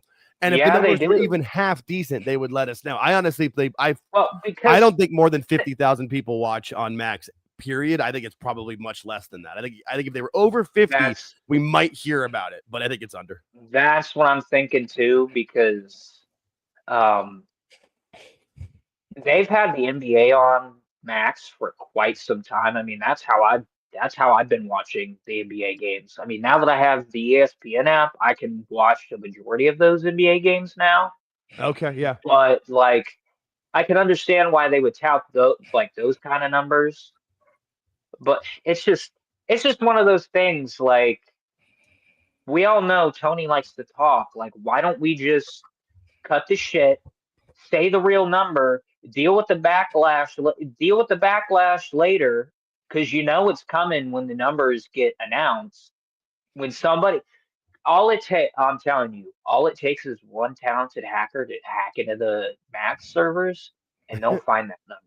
Oh, for sure. Well, and I'm sure the people at Max know what the number is. Also, I just pulled it up to WrestleTix on July 12th. So on the day of All In, it said tickets distributed 25,671. So they definitely did say they distributed over 20, because I knew it, because I remember thinking like 25K is a great number. And yeah, that's tickets distributed. So that's distributed. So what I'm understanding is that everybody's losing their mind that the actual number of like tickets that were scanned was off is lower than the tickets that were sold. Is that what I'm understanding? Yeah. Are we just arguing? But it's not that much either. We're talking like 4,000. It's not like we're talking like, hey, they said it was 25,000 and 12,000 came through the door. That'd be a difference. Because that's the whole thing with WrestleMania 3 is that Vince said it was like over 93,000 or 93,000. Yeah. And it was really like 77 or something. Which is not bad. Which is not bad, but that's a considerable difference. You know, when you're talking 25,000 to 21,000, who cares? You know, and I know Vince also includes all of the employees and all of the security workers and all of that or whatever, and then adds whatever he added. But this is the one thing that just irritates the shit out of me, is that we're like shitting on a company for releasing actual numbers of like actual tickets that were scanned. Because it's lower than the amount that the companies said that they sold altogether. That just means that 4,000 people couldn't make the show. Like, what are we doing? I think Tony probably bought 2,000 or whatever, but I don't care. Like, it doesn't bother me. I think getting over. I said it when they announced the show for All In. I'm like, if they get 20,000 people in there, which, hey, if 21,000 were scanned, they got 20,000 people in that building. That's a good thing for them. They're not averaging anywhere near that. That's a good show for them. They should be proud of that. tout that. Like, I don't know why they have to think they go higher. Think about when they announced All in Texas. It was like, what, a year out? And the creative sucked. The creative was terrible. That's valid. And as we were getting closer, I started thinking, I don't think we hit 20,000 people in this venue. Because for the longest time, it was stuck at what, like 15,000 people? I feel like there were. I want to say 18 is the number that I remember that they were stuck. And then once the main event was announced, that's when it fucking shot up, which is kind of what I expected.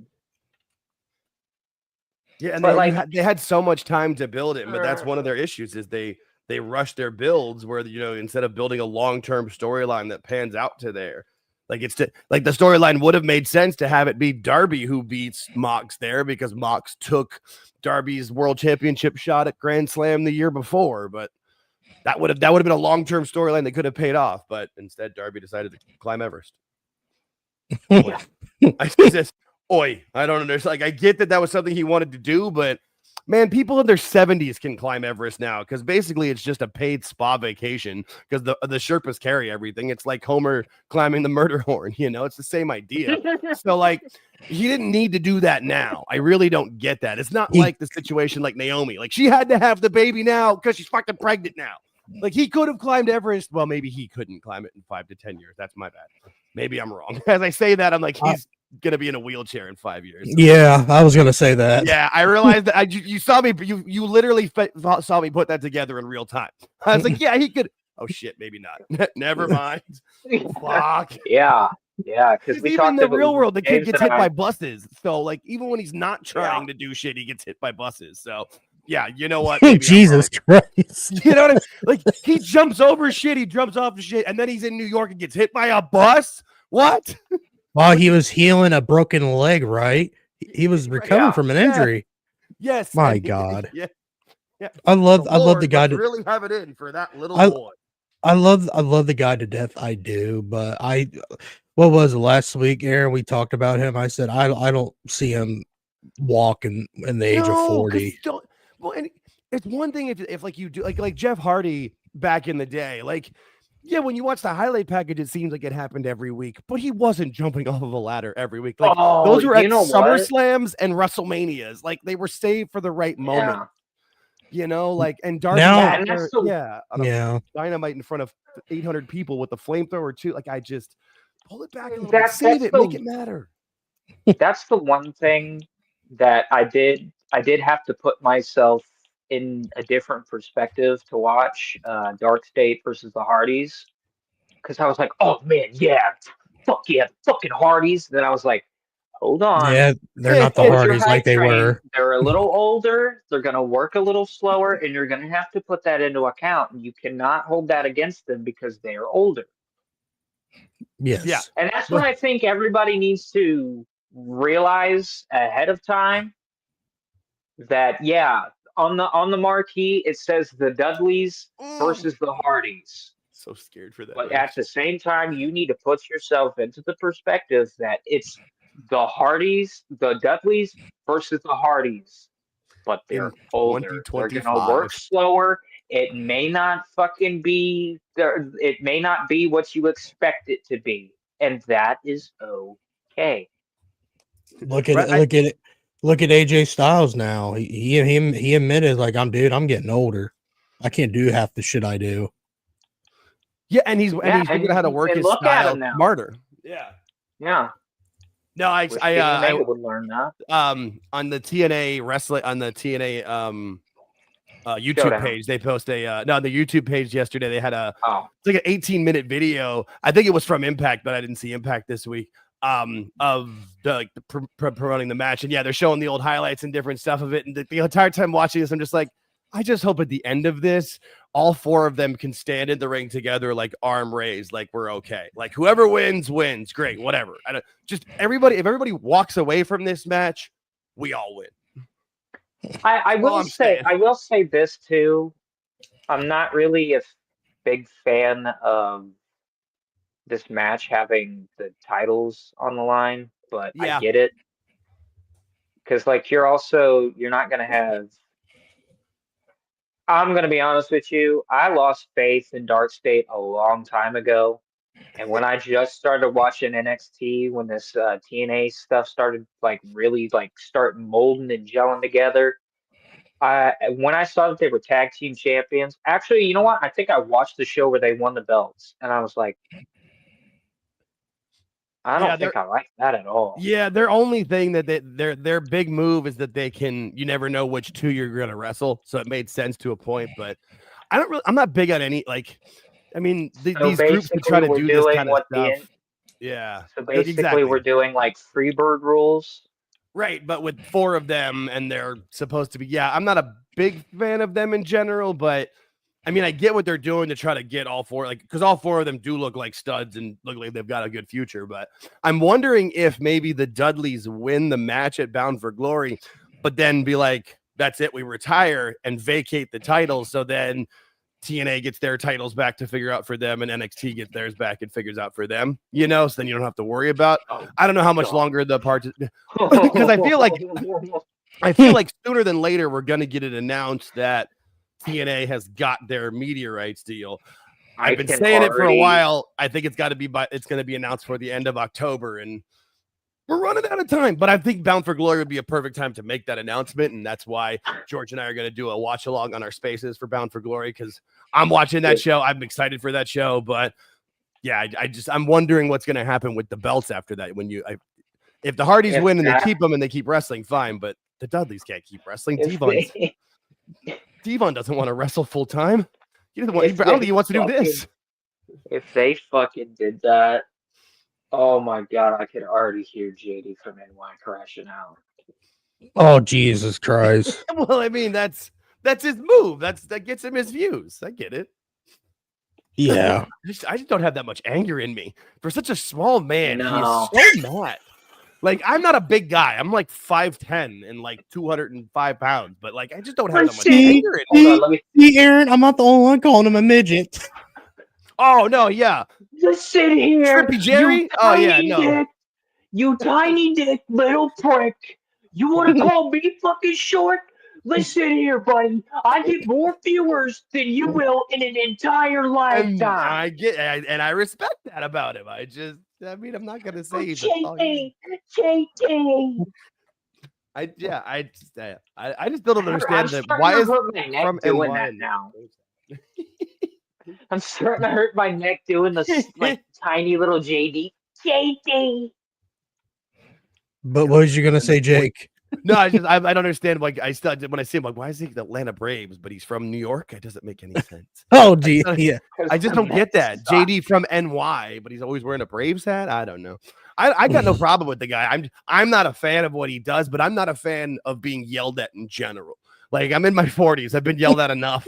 Like, anytime I see him, I'm like, it's like how I feel about certain metal music. Like, some of it's fine, but if it's only getting screamed at, like, there's a point where I'm like, all right, dude, uncle, can you get some melody in here? I don't need to be yelled. I don't know. Right. It's like, that's why I like conversation shows and more people that try to make jokes and have fun. Like, if your whole thing is like Lewis Black and you're screaming, but it's in a jokey way, I don't know. When I watch JD, I'm just like, yeah, he's so mad, just so angry. Why are you angry? We lost the fucking plot.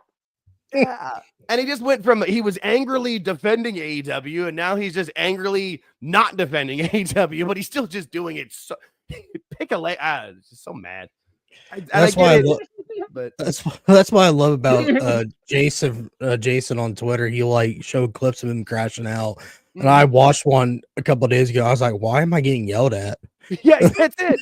No, and that's usually only how I see him is through clips like that. And I'll watch a little bit of it, and I just kind of at a certain point I'm just like, all right, buddy, you do you, man. Why are you yelling at me? It's like the guy in the corner telling you the end is near. I'm like, cool, man. The end is there. It's coming. All right, man. Just don't need to yell. I feel bad. I feel bad for his co-host. Like Tarantino and Little Nicky. Yeah. Yeah. I'm with you on the co-host. I feel like sometimes he just sits there like, are we done?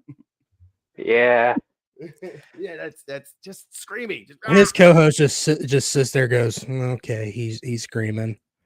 I'm just gonna sit here.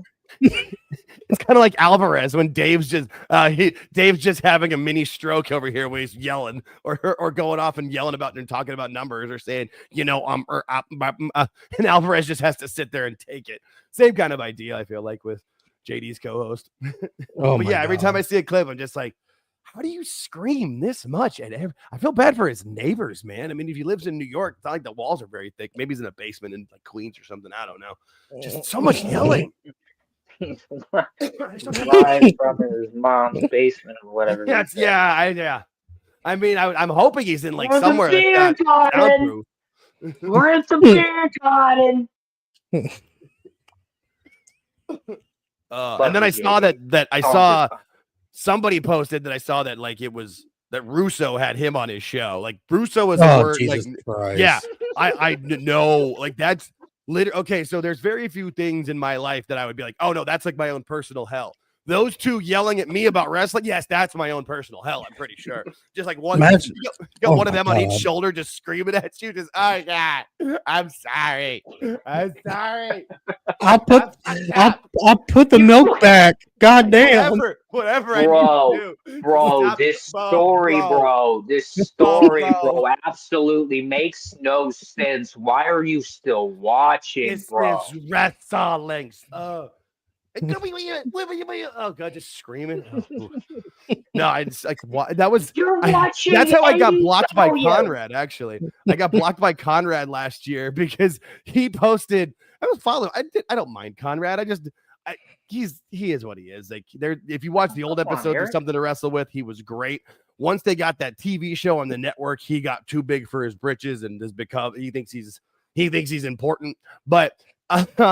He posted like he was gonna have Russo on and have a talk with Russo, and I just retweeted it. I'm like, there's nothing less I want to hear than just these two on a show or something like that. I made it funny to a point, and then all of a sudden I'm like, the next thing I know, blocked by Conrad because I clicked on it and I couldn't comment. And I'm like, motherfucker blocked me for that because I didn't want to hear you and Russo. Like, you pussy. Speaking of block, fucking Aaron over here got blocked by Sappy Boy.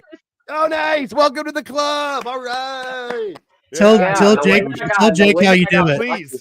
It's absolutely funny. And if you've heard this story before, I do apologize, but you're just going to constantly hear it until you unblock me. Yeah, I'm ready for it. It's not going to happen because I blocked him.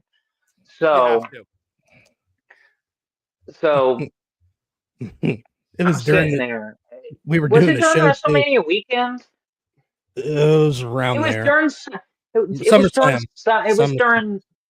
It was during Big Show. And he posted a picture with him and this chick with big honkers. I mean, this chick had big boobs. So, Brad, as a man, I'm sorry. The first thing I'm gonna notice is a pair of nice boobs.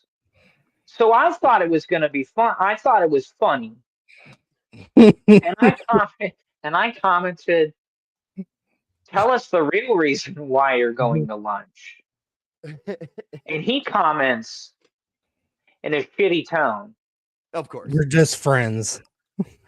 We're just friends. I don't understand what you mean by that. And I was like, okay, whatever.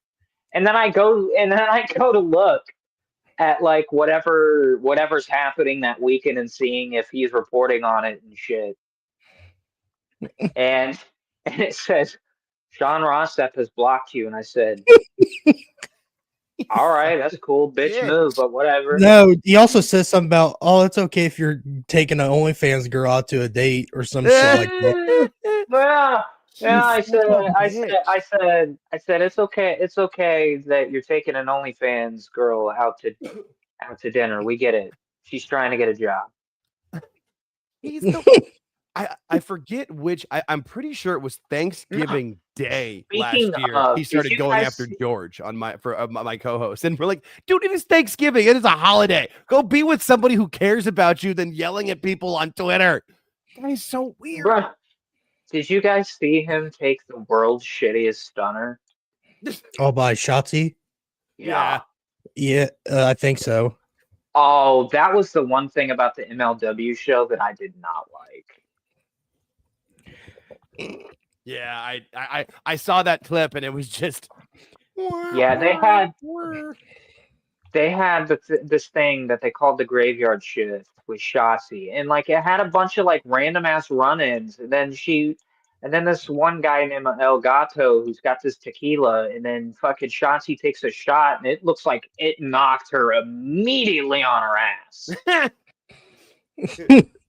Fire! Yeah, that's like Everclear. The thing is, you have to block Sat back though, because what he will do is he'll block you, but then he keeps a list. And I've heard from someone who literally, like, I've seen the screenshots of a DM where he says this, like he keeps a list of people, and what he does is he will then unblock you, talk some shit, and then reblock you, and so you don't see it, or you can't. Yeah, and so you're just, if you block him back, you just stay away, goes away. He's this just is why so high school.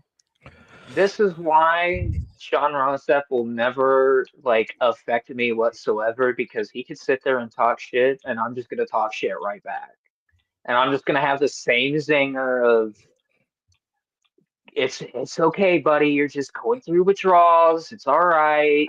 It's okay. You're going through a little bit. You're going through a phase. It's all right. You're trying to kick a habit. It's cool. I'm sorry. Did you run out of booger sugar there, buddy? Yeah, it was not what I was doing. That was not. Look, did I lived in LA for years. Look at me. Yeah. Oh, okay. Yeah. Okay, that's why Kassan recently saying that he didn't shock his dog with a shock collar. Got it. No, like, just, I don't even know, like, what, just, can't you just take yourself off camera for a second? Like, oh, hey, I got to sneeze. Like, yeah, the guy's just, he's one of those people that's just not smart, but thinks he's smarter than that. Or like, he's not stupid, but he's not as smart as he thinks he is. Listen, he'd be able to, he'd probably turn off the camera and accidentally still include the audio. And like have it right up to there. You just see the screen go black, and then you'd hear yeah. I remember the whole thing with him and JD having a dick swinging contest. God, that was a good time on that show. We fucking shit all over that. It's like a baby carrot war. It just seemed like two fucking playground kids were just fighting over playground supremacy. Yeah, no, that's definitely, yeah. And or which asshole can be the loudest? Suck it off, Tony Khan. But JD, you were sucking Tony off a fucking year ago. I definitely was not. You do not have video proof. That explains why Mercedes Monet had you kicked off a fucking House of Glory show. Oh, show. Oh, speaking of, I forgot to mention this. Killer Cross is coming to MLW in November. Nice. Good for him. Yeah. Had a nice little video package on Slaughterhouse, and I'm excited. All right, let's get through another thing. Jayne got injured. Is she really? Did she? Yep. At a house show. Oh, I saw they were doing house shows coming up like this whole week. It seemed like, or like I saw Alexis King post them. I think they were somewhere like in like Cleveland or something. I feel like I don't know, but okay. What happened? Is it like a major injury, or is it because I'd feel bad if she has to vacate the title, because this has been easily the best run of her entire career. All right, hold on. Pause. She hasn't had that good of runs. Let's be real. She was Mandy Rose's lackey, and then ran the group like she was Mandy Rose. Like, she's done well with the belt. You know, like her career hasn't had too many great runs, so it's not that hard. There was something that you said earlier in our conversation when we were talking about NXT, and I forgot to bring it up, and you just brought up the person that I was going to bring up. Beautiful. You said something about when you watch NXT, you kind of have to put in the back of your mind that these are like developmental kids, and like it's not going to go off very well. You know, I've kind of hopped off the Lexis King train. I thought that they were doing something with them, and it's kind of like start stop. But like the thing that made me jump off the most is his promo at the homecoming show. I was like, fuck me, he has no charisma in his promos. That is the one thing that Daddy did not give you, Brian Pillman Jr., and that was the charisma. Yeah, he's okay in like dialogue segments, like if it's back and forth with somebody. But yeah, you're right. Like just him solo promo, not quite. Yeah, the Homecoming King thing made me audibly go, oh yeah, that's what I'm like. I knew I'd remember what it was. I'm like, I remember this vaguely. Yeah, you're right. Because I do like the guy, and I want him to succeed. Like, I've met Brian Pillman Jr. Oh, nice. Yeah, I actually got to like talk to him, and this is like when I was like still wrestling, like doing like backyard wrestling and shit. And we went to an AEW show, and like he was doing like a meet and greet for like charity and shit, and I donated some money. And I talked to him, and I said, "Hey man, can I talk to you for like a second?" And he's like, "Yeah, sure. What's up?" And I was like, "You got like any like advice? I know you probably get asked this like all the time." And I was like, "I really model my character like mainly after your dad." And I was like, "If you want me to stop doing that, I'll definitely stop. But like, where do I begin?" And like he was really nice, and he was like, "Yeah, man, I don't." He's like, "I don't care. I know a lot of people like my dad and everything." Like he's like, "Hey, if you could put your own spin on it, that would be awesome." He's a great guy. It's just like promos by himself. It's just like not the strong suit. Yeah, no, I get you. Hey, Aaron, I'll give you another reason. The reason he don't really talk about his dad a whole lot is because his dad his dad wasn't really around him when he was a baby. That's why I know that. I know that. Yeah, that's why I was like, yeah, he don't really talk about his dad a whole lot. Hey man, I know that. Yeah, I talked to him like in a respectful manner because like I realize that these are people too. Like they're not like fucking puppets, which is what a lot of people fail to fucking realize, and it's kind of irritating. And I think that's probably why it's probably best for him not to go by the Brian Pillman Jr. name, just because he doesn't have he's tied to him, but he doesn't, like you said, he wasn't around him much. Because I think Pillman was like I think Brian Jr. was 3 when Brian Pillman died, maybe 2 even. Like so, yeah. That's. But I feel like he's still young enough where he should be able to improve, and that's the beauty of NXT with it. But yeah, I get you. That's I'd forgotten about that promo, but yeah. That was a little rough. Because like the thing is I think I forget.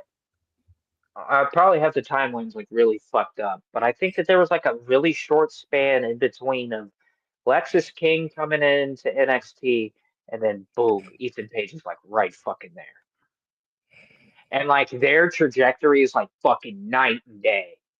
Like the thing that bothers me with Lexis King is like they'll give him something good, they'll give him something to do, and then after that's finished, they don't have anything. Yeah. It's like a start and stop thing. So like he'll get going, and then like the program that he's working is finished, and then we just don't see him for like a month. Mm-hmm. Yeah, no, that's a good point. You can't really build a repertoire with fans if you're like gone all the time. Yeah, no, that's definitely valid. And I'm still kind of thinking that that's why I think like after Bound for Glory, where I was saying like maybe the Dudleys can win and this kind of ends parts of it, because I do feel like there's going to be some pretty big shakeups after Bound for Glory, after they run through these storylines with it, because there's a few different talent on NXT that have pretty much done all they can and are ready to get brought up after they finish their storylines they've got. So maybe that'll open up some doors for him, and we'll see if he takes the opportunity or if he stumbles over. Yeah, I don't know about Oba yet, just because he's so young in his career. Like I mean, he's big and he's good, but Trick is the one. Trick number one. Trick, yeah. I keep saying that the moment Trick drops the TNA title, he's on the main roster. yeah, right. Like once he drops that. Yeah, I mean, he could be on Raw on Monday. I think I know what's gonna happen, because like they've been really playing it off as they're gonna try to work a program with Trick and Ricky Saints, and then that'll be like Trick's like last like NXT program, and then he'll be and it on makes the main roster. And I feel like that's a good thing to, and the way they do it, because I remember like with Braun Breaker, like for almost his like for that last 6 months to a year in NXT, people are like, oh, he's ready, and he was. But it's like, get the right seasoning on it, make sure that he's can do everything that you wanted to get through NXT, and then when you bring him up, he's ready to go, and he's been able to hit the ground running. That's what I think Trickle's going to do too. Like Trick's, that's what they did with Braun Breaker. They made him work with Dolph Ziggler and all them, and Baron Corbin with the tag team and stuff. Yeah, it was like let's make sure everything's ready to go, and then look at him now. Like there's a reason why, as opposed to, I feel like that's. If they bring up Oba right now, he could maybe succeed, but you're not giving him the best opportunity to give him another 6 months. Because also, too, NXT is popular enough. It is watched. People care about it. And, you know, there's enough they can do with it there. But I think I honestly wouldn't be surprised if Trick is on the main roster by the end of the month. Just because what else does he have to do in NXT? Yeah, you aren't kidding that people watch NXT. I see fucking tweets about the ratings every fucking Thursday. People care so much about ratings, and I always laugh at that because how many people just watch through not legal means or VPNs, or some of the kids just watch it on YouTube, you know? Like, I'm gonna be honest with you. I don't watch any wrestling live. I always go back and watch the replays because I work when most of these shows are live. Right. So. That makes sense. Yeah. No, that's that makes sense. And for me, usually like when I'm in Pacific time, like I am now, a lot of times the shows are starting like right when I'm getting off work, or when Raw was starting the hour earlier. Yeah, that's fucking 4 o'clock in the afternoon for me. I usually work till 5:30 or something. I'm like, all right, well, I'll just start it when I get. Now, what's cool about what I've learned about Raw on Netflix though is if you start the show like 30-45 minutes late, but you're watching it on delay, but while it's still live, Netflix can't figure that out, and it just skips the commercials. You don't have to watch the commercials at all until it stops being live, and then it picks them up. But yeah, I've watched that's I've had to watch Raw because I can't start it till 5:30, and it was starting at 4. That was probably the one thing that I hated the most about the WrestleMania in San Francisco, WrestleMania 31, because I was working around that time, and I was like, "Fuck, man, I'm gonna miss fucking WrestleMania. It's gonna be 2 matches in, and I'm gonna have to go back and rewatch everything." Piss me off. But yeah. All right. What's next, Brother James? Dave Meltzer's at it again. Oh God, of course. What did he say this time? Oh, he fucked up. He fucked up royalty. Yay. Did he diddle kids? Oh, dear God. No, I hope not. I don't know who did it, but before we got on here, James, I was browsing X, and somebody used AI with Ed Gein's house and put Dave Meltzer's house in it instead. Oh God. Like his messy room. Monster. Yeah. The Dave Meltzer story. Multiple people in WWE reportedly expect Santos Escobar to join AEW. They been expecting him to leave for some time. They obviously took him away from Angel and Berto. Yeah, Angel for that very reason. Not expected him to stay. Yeah, he's gone. I don't know people there. It's multiple people there who expect him to go to AEW. I don't know if he does or doesn't. He's 41 years old. Some people they take, some people they don't. Dave Meltzer from Wrestling Observer Radio. Hey, dumbass, he just resigned with WWE. A few moments later. That's the best, because literally I saw Wrestle Purist post that quote from Dave at like 8 a.m. and then I saw Wrestling Observer at like 10:45 have to post Santos Escobar has re-signed with WWE. It's like, oh, Dave, like whoops, Dave. Yeah, oh, Dave, like they just be like, all right, I'm gonna make a statement now. Oh fuck, I was wrong. Like he didn't even get the rest of the morning. He didn't even get the rest. It wasn't even noon yet. This quote was fucked. The thing about Dave that I've noticed about these quotes is that he has a lot of I don't know or I'm willing to bet kind of statements. And that should be like the number one key to anybody that still listens to Dave Meltzer and takes his reporting with such just journalistic integrity. When somebody says I don't know or I can't confirm, that means that they are literally talking out their ass. If that doesn't raise your bullshit meter, like maybe you got to change your batteries in your bullshit meter, dude. And the only reason why I'm saying that is because that it's happening a lot with these people that are talking about like still like about actually a month later, the Charlie Kirk assassination. Everybody has started in with the I don't know or I can't confirm statements, and it turns out that these people were just talking out their fucking ass. Yep. And that's what Dave has done, and that's why I love when Eric Bischoff gets hate for bashing on Dave Meltzer. And it's always, I honestly think it's like these Dave Meltzer burner accounts. Honestly. Oh, for sure. There's like 7 people who read the Observer anymore that actually care about it, and they all have 12 burner accounts. Ever since he raises prices for his subscription, right? Oh yeah. Come on, old Jake. I don't read the Observer all the time. I don't read the Observer all the time. Just when I'm on the sheeter. Which is all the Jake. time. It's only when I'm shilling you for mortgages and stuff. Oh Jesus Christ! Shut the fuck up, Aaron. I always love when I saw you. I always love when they like. I don't watch their shows all the time, and when I do, I try to skip the commercials. But every now and then, you'll see like they'll do a commercial for like a health product, and I'm like, Conrad Thompson is not the person to be shilling a health product. Brother. You know what I found out? You know what I found out recently? Because I wanted to listen to Eric Bischoff's thoughts on the last Clash of Champions, right? And I know that they covered it because I remember listening to it. I go to Apple Podcasts. Not there. So I get curious and start doing a little bit of research. You can listen to them on Patreon. Oh, they're in the archive now? Yup. They are in the archive. If anything... And I'm so mad because, like, I think I remember fucking Eric talking about, like, the whole bird situation. Because if you remember the ending, I'm sorry, I'm glazing this show, but this ending it sent chills. You see Sting, he's got the vulture. He's up in the rafters. Right. And you hear the fucking monologue, and then you hear, "This is Sting." Lights go out. Lights come back on. Vulture's now on the top rope. And I'm pretty sure I remember Eric specifically saying that the bird had a note on it that said Hogan.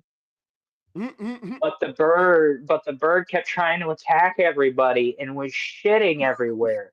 So they couldn't grab the note that said Hogan. So you have the NWO just staring at this bird for 10 minutes. I'm telling you, brother, I'm not putting this bird over, brother.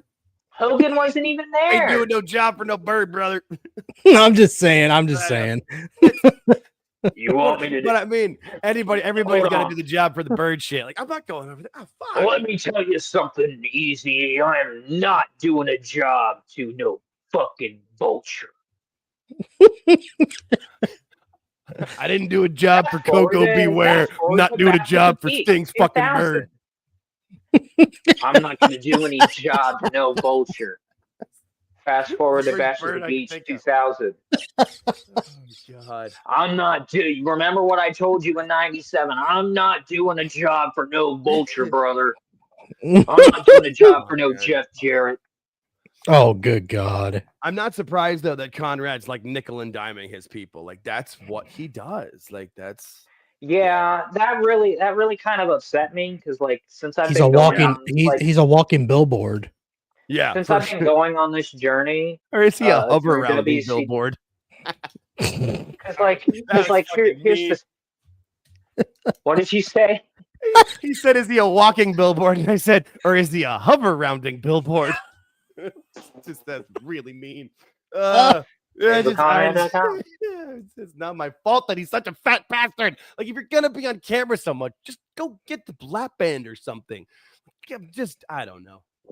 Can't be healthy to have that much size moving around. Oh, the belts are behind him because he can't. Because like, my thing is this. It kind of upsets me, like as a fan of Conrad's, to realize that he's been doing this, and for like me personally, like I like going back and listening to those shows because I can use it as a research tool. And now I have to go and pay money to go use a research tool for something that I like doing for fun. Are they on their YouTube page or are they put back there? No. The only thing that talks about Clash of Champions 35 is is after 83 weeks with that one chick. Oh, okay. Yeah. No, because I know it was during the pandemic, I think, that I went back and like watched all the old Something to Wrestle With, and they were all on. I watched them all. They were all on YouTube, so I watched them through. They're all on Apple Podcasts. I was gonna say, I bet they all probably got moved to the archive now because once Conrad realizes he can make a nickel, he's gonna. And I can't blame him for that. There's just sometimes there's a little bit too much shilling and shelling, but hey, make that money, man. I fully get it. I understand. I will happily sell out for the right price. 100%. Right? Oldest. Nope. All the old episodes of Something to Wrestle With are still on Apple Podcasts. All right. So that might be a little bit. I know is because I specifically have that podcast set to oldest to newest, just in case I need to go and like find something. It's a smart call. I feel like it was whenever they got whenever they got moved to the WWE network and did a few of their like a season of it on TV. Ever since then, that's where they talked about WWE CW. Yeah, I just feel like ever since then, Conrad's felt like he's a big star, and it's like, but I mean, hey, make the money. I get it. No, I don't think that's where Conrad realized that he was a big star. He realized he was a big star when he put on Ric Flair's last match. Damn you. And that's the best. Oh, God damn you. That's the best. God damn you, dude. Why you gotta bring that up? I'm just still glad. Here's the thing: is I'm glad that that's still Ric Flair's last match because I was convinced he was going to have another one. I'm fucking waste my damn money. I'm gonna be honest with you. They had me hook, line, and sinker. Yeah, same here. Jeff Jarrett podcast, and I was like, "What the fuck is happening?" I was like, "I am in a fever, dude." I remember exactly where I was. I was working at Walmart. And James, you know where I was?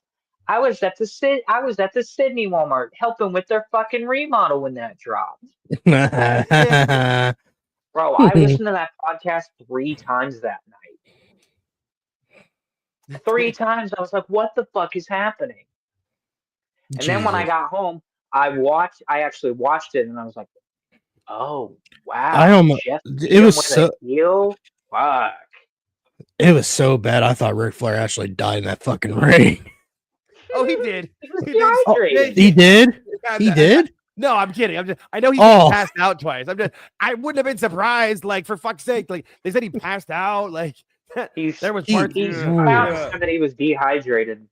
He didn't somebody hydrate to get out there with that. Yeah, I just hope there was a defibrillator under the ring. No, I'm just glad that that's still his last match because I was convinced afterwards the way he was talking. I'm like, oh god, we're gonna get this. This is gonna be like an annual event. Ric Flair's last match. I'm not pretty happy with that, Conrad. I'm not happy with how it turned out. I think we need to do another one.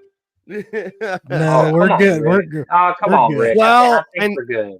The slots have opened back up now with Andrade outside of WWE.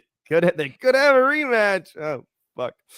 Oh my lord! Right? Oh god! Why would we have a rematch so Tony Khan doesn't promote it in the first place? Yeah, exactly. Oh god! Right? Yeah. Is Ric Flair still contracted with fucking AEW still? I believe technically yes, from what I understand, but I don't know that for sure. I believe that. I just haven't heard. They don't. Heard of it. I just never heard from his, like his fucking woo energy and his woo. Yeah, those mushroom drinks went away. Wooing. Wooing. What? Wasn't there a woo whiskey What was that? too? What was that, or is it? Or yeah. I think there was a woo whiskey too. I feel like I literally. What was the what was the slogan? Oh, World Championship wings. Woo wings. Wings. World Championship wings. World Championship flavor. Woo wings. The best. That's literally like those videos like that are why Al Gore invented the internet. Like my favorite joke to make when I loved it. And also, like that's the best. My dad was going through Facebook the other day, and he like sent me a fucking ad. Don't know why. It was weird. A fucking Ric Flair sponsored by fucking Blue Chew. Oh, of course. I was like, really, Dad? He goes, it's fucking hilarious. I said, you know what Blue Chew is, right, Dad? He goes, no. It's it's fucking Viagra. It's fucking the knockoff version of Viagra. Yeah, that's why it's blue. Blue. Yeah. They were supposed to come out here, but it didn't. Like Ric Flair has kind of like Kevin Nash. He's got a medicinal and recreational legal marijuana brand. I forget. I think it's Ric Flair Drip, and it was supposed to come out here, but then for whatever reason, either it didn't, or at least the dispensary 3 blocks away from me didn't get it. Because I was like, there's gonna be a Ric Flair meet and greet with wheat. I'm in. I will go to the dispensary for the Ric Flair meet and greet. Woo! Like, oh yeah, no, I'm in for that. That I would have done. Like, look, I'm sharing and like live streamed on the channel. Like, we're watching this. This is gonna be fun. Fuck, I'm sharing a doobie with fucking Ric Flair. This is awesome. Oh, dude. There are certain dreams a man can have, man. All right, let's move on. Big E was on Stephen McMahon's podcast, What's Your Story? And she asked him about his in-ring career. And Big E said his big meaty man slapping me. And Big E said his in-ring career is kind of behind him. My career is kind of behind me. I'm very much someone I'm appreciative. I think I really had a good career. I'm very proud of it. Damn. And I mean, that's a good way of going about it with where he's at. And I'm glad he's got that perspective, though. Mm-hmm. Like, I kind of guessed. I kind of figured that this was going to happen because they hadn't really touched on the New Day turning on Big E thing, and they kind of just New Day's kind of been dead in the water since with this. We're still in mourning of the tag team division. They've been snake bit since the whole Odyssey Jones thing. Like, let's be real. Like, that happened, and then that didn't I felt bad for Odyssey Jones. So do I, dude. The whole situation just sucks for everybody. It's a bad situation. My God. And I feel like that was the point. Like, they've been snake fucking bits since then, or maybe even before. I'm not sure. It was, to me, it looked good on paper for Odyssey Jones to replace Big E, but ever since the whole false domestic violence, well, it was domestic violence, case that hit him. Oh my God, I felt so bad for him. Yep. No, and people were like shitting on him, like, oh, how could he? I was like, y'all just need to learn how to fucking read down more on the paragraph. Yeah. Well, and I mean, because there's certain situations like, what was it, like the Bear Bronson or whatever on AEW, where like when you saw the police report from that, it was like, oh no, that guy did it. That's not good. Like but when you saw the stuff about Odyssey Jones, you're like, that just sounds like a crazy ex, dude. Like, I'm sorry, but I always read about Odyssey Jones. They said he's like a lovable guy to hang around with. He would never hurt a fly. Yeah. I'm like, Jesus Christ. Hopefully, like things can come back and he'll have a second. I feel like he'll have a second chance to come around. I think Triple H got him on speed dial. I would, right. Like once anything's clear with it, everything's cool. Like, and I'm sure he might have to maybe Odyssey Jones is now like suing the false accuser at this point. I don't know. Like none of us would know that, but I feel like Triple H probably once he was for sure, like there was no problem. Yeah, he probably gave him a call. Like, let me know when you want to come back. We'll reintroduce you and we'll figure this out because that's fucked up. That's Jeez, oh my goodness. And like I get it, like corporate America, like they had to do that with it because you can't have him on TV, but he didn't do anything. Like that sucks.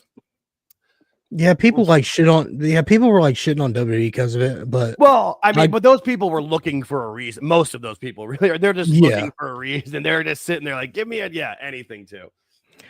But what are we mad about this week? Same thing when they brought back Brock Lesnar. People were just shitting on it and all that stuff. So mad. I was like, you guys don't realize his reason his name was on it so Vince could point fingers. Yeah. Like it was. He was asked if he wanted nudes, and Brock said no. I am a happily married guy with a bunch of kids at a fucking farm in fucking Canada where I'm happy. He's like, no, I'd rather you send me like pictures of or like videos of like moose getting gutted or something. I feel like that's what he's more interested in now. Send me a recipe of how to convert my venison into jerky. That's what Brock's doing with his life. He doesn't, like, come on. I don't want that video, but here, I killed this big ass fucking elk. You want this picture? I got a picture of this elk I killed. With it over his shoulder, he's just carrying it. Hey, Sable, you want to see these? You want to see these fucking? You want to see these deer testicles that I cut out of this buck? Look at this. She's like, again. Look at this. Wow. I can instantly just hear her looking at her phone, and she's just like, "Wow, deer testicles. That's a new one, Brock." No, we're gonna have that for dinner again. Oh man! Oh great! I absolutely love deep fried deer testicles. Yummy. Oh man! Speaking of Brock Lesnar, his daughter's his one daughter's getting really a lot of publicity. Yeah, she did. Didn't she win the national championship for? Yes, she did. Is it does she do the shot put or is it hammer throw? One of those things where you spin around and hook something. She broke like 3 records in Colorado State for shot put and I think shuttle throw. Okay, shuttle throw. That was the other. I knew shot put was one of them. Yeah. Let me get a picture. Let me get a picture of her. Holy fuck, dude. She's massive, just like her dad. Yeah.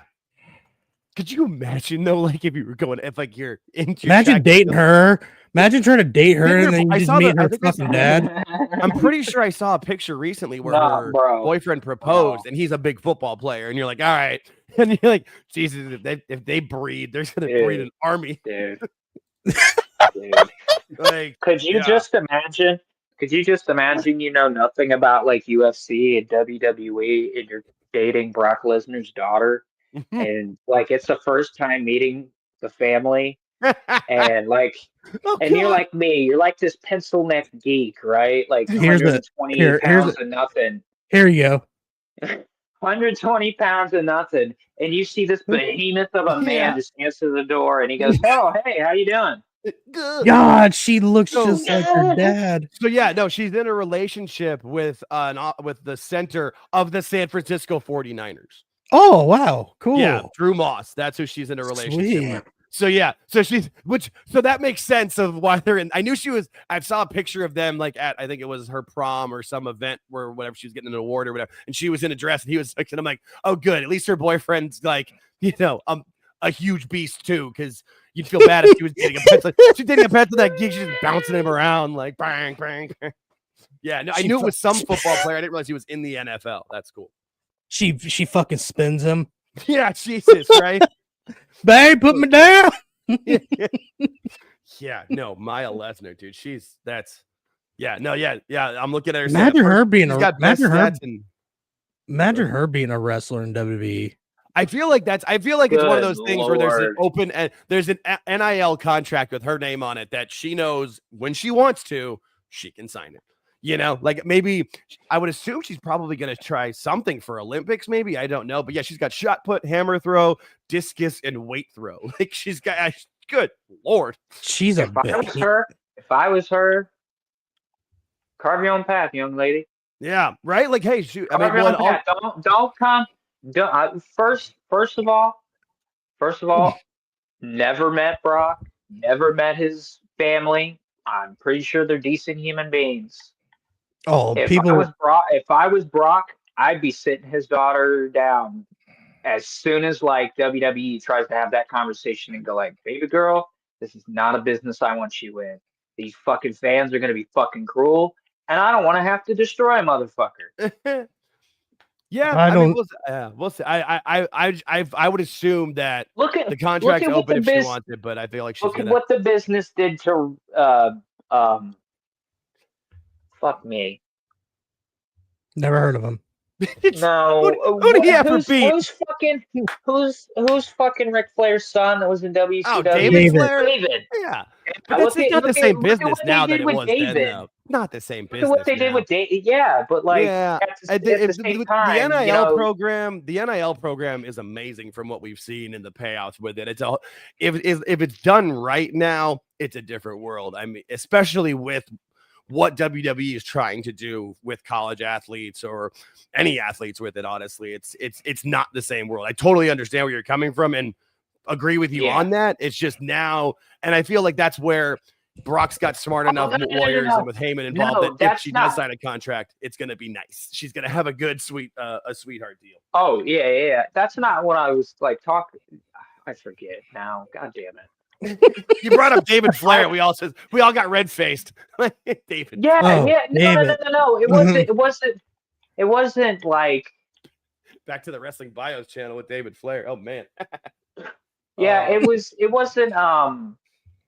wasn't like I was like comparing her ability to like David. I'm talking we know what you're talking about. Wrestling fans put unusual expectations on second generation wrestlers. Like, look at what they did to fucking there was like a fringe of the internet audience. Look at Ted DiBiase Jr. Look at what was that faction that fucking Ava was a part of? Ava was a part of? Oh, I know who you're talking about. Where the grizzled young veterans were on it too, like the Dyad or that was I think it was called the Diet. Yeah, it wasn't really good. Joe Gacy. Yeah, that wasn't good. I saw a bunch of people that were like, "Oh man, the Rock's daughter's gonna be here, man. She's gonna be fucking dope on the microphone, yada yada yada." And I'm just like, hold on, calm down a little bit. Yeah, but you can't pay attention to idiots. You know what I mean? Like right now, look at Dominic Mysterio, Braun Breaker, Cody Rhodes. Like, bro, he got a good pathway, you could be good. So bad. And all he had to do, Dominic had to do was just embrace the bad boy and just let it go. I just laughed that there was a time when people were comparing him and Hook.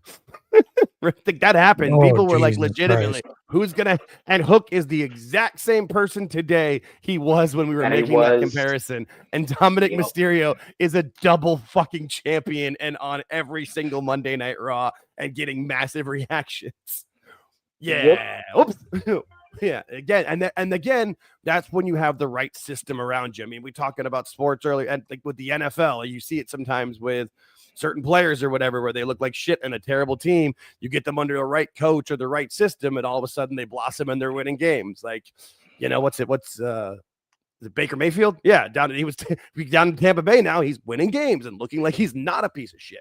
Now he's a top 5 quarterback now. Right, all of a sudden, and a lot of that. And then sometimes you'll see where you have like system guys where if they aren't in the system, they don't have the talent at all.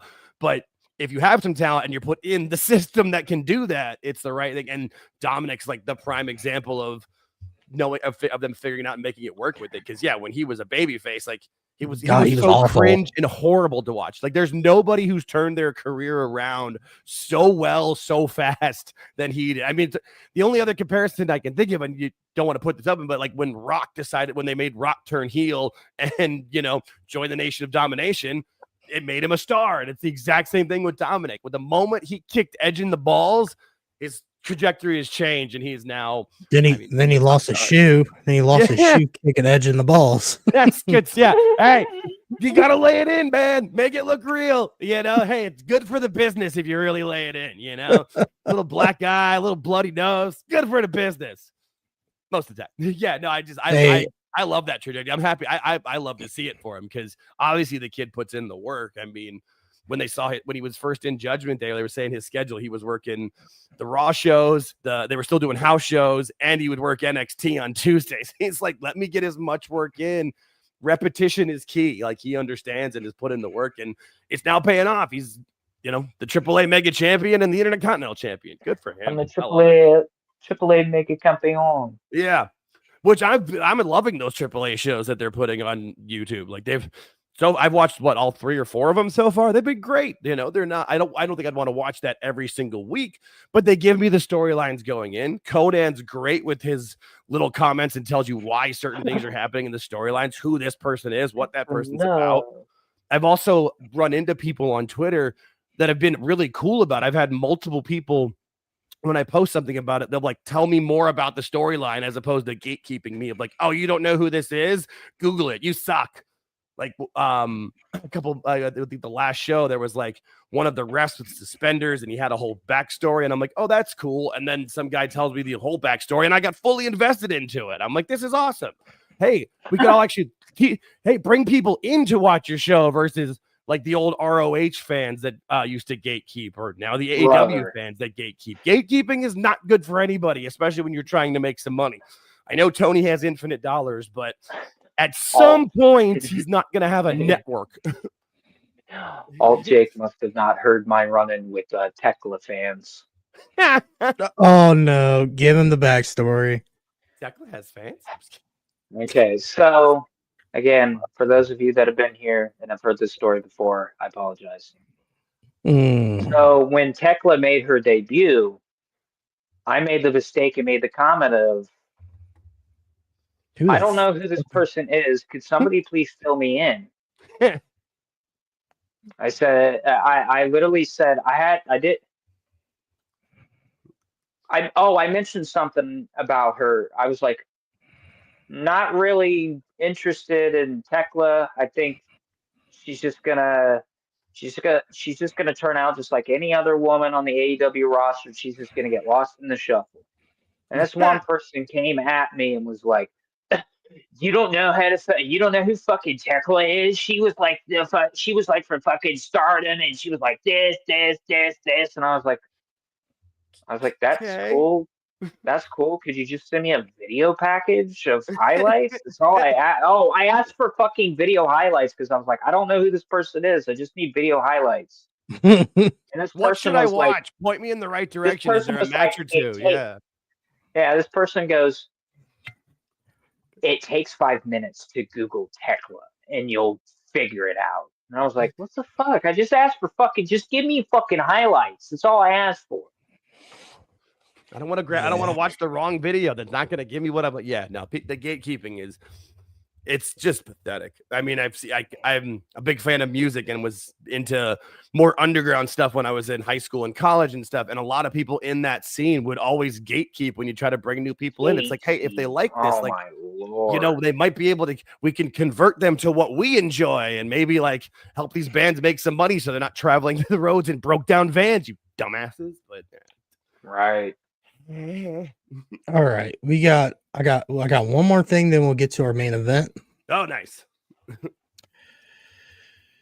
Aaron, I don't know if you heard this, but Raven is diagnosed with early onset Parkinson's disease.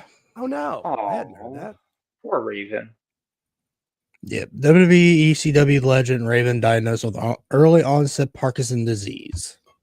What did he announce this in his documentary that he's been promoting? I think so. I was gonna say because I know that like that's supposed to debut. I know it's like debuted wherever it is, but I know it's like coming to Amazon. I think in November. I forget when it is, but I saw he put. I'm like, sign me up for that. I'm always in for a good wrestling documentary, but I did not know that about him having early onset Parkinson's. Unfortunately, not too surprising with what they, since that can be related, traced back to headshots sometimes, like with Muhammad Ali and stuff. But that's I didn't know that with it, but it's glad that he knows that they've caught it early so they can do whatever they can to help him not have as many symptoms with it or whatever, and help prolong his life. But I'm glad the documentary is coming out because that's his story.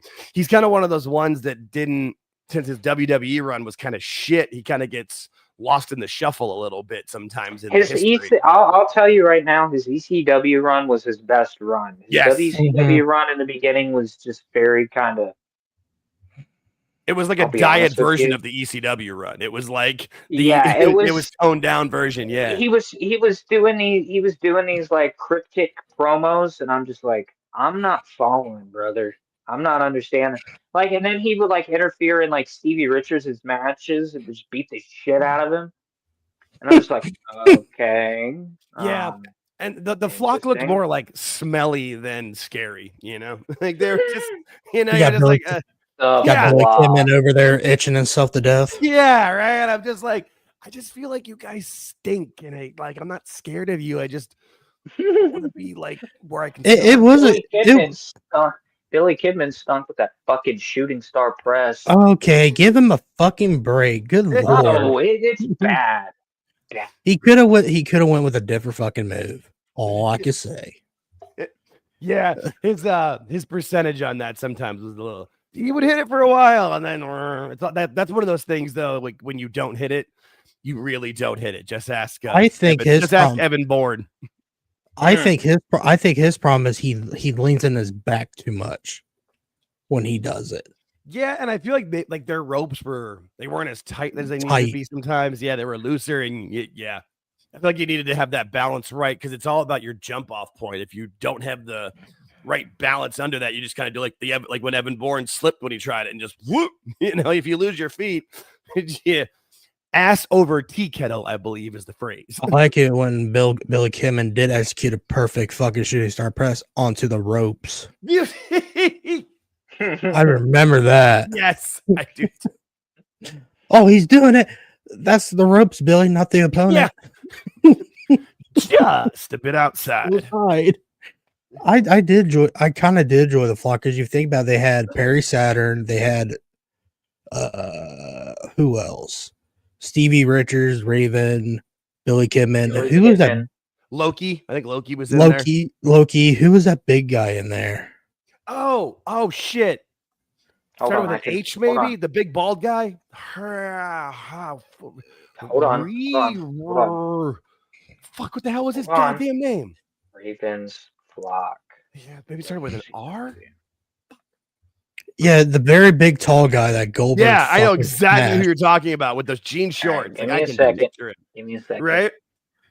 We got Sick Boy, Reese, Saturn, Raven, Hammer, Reese. Horace. It was Reese. I forgot about Sick Boy. Ron Reese. Horace? You said Horace was in it? Horace Hogan? Canyon, Kidman, Lodi. And Reese. Yep.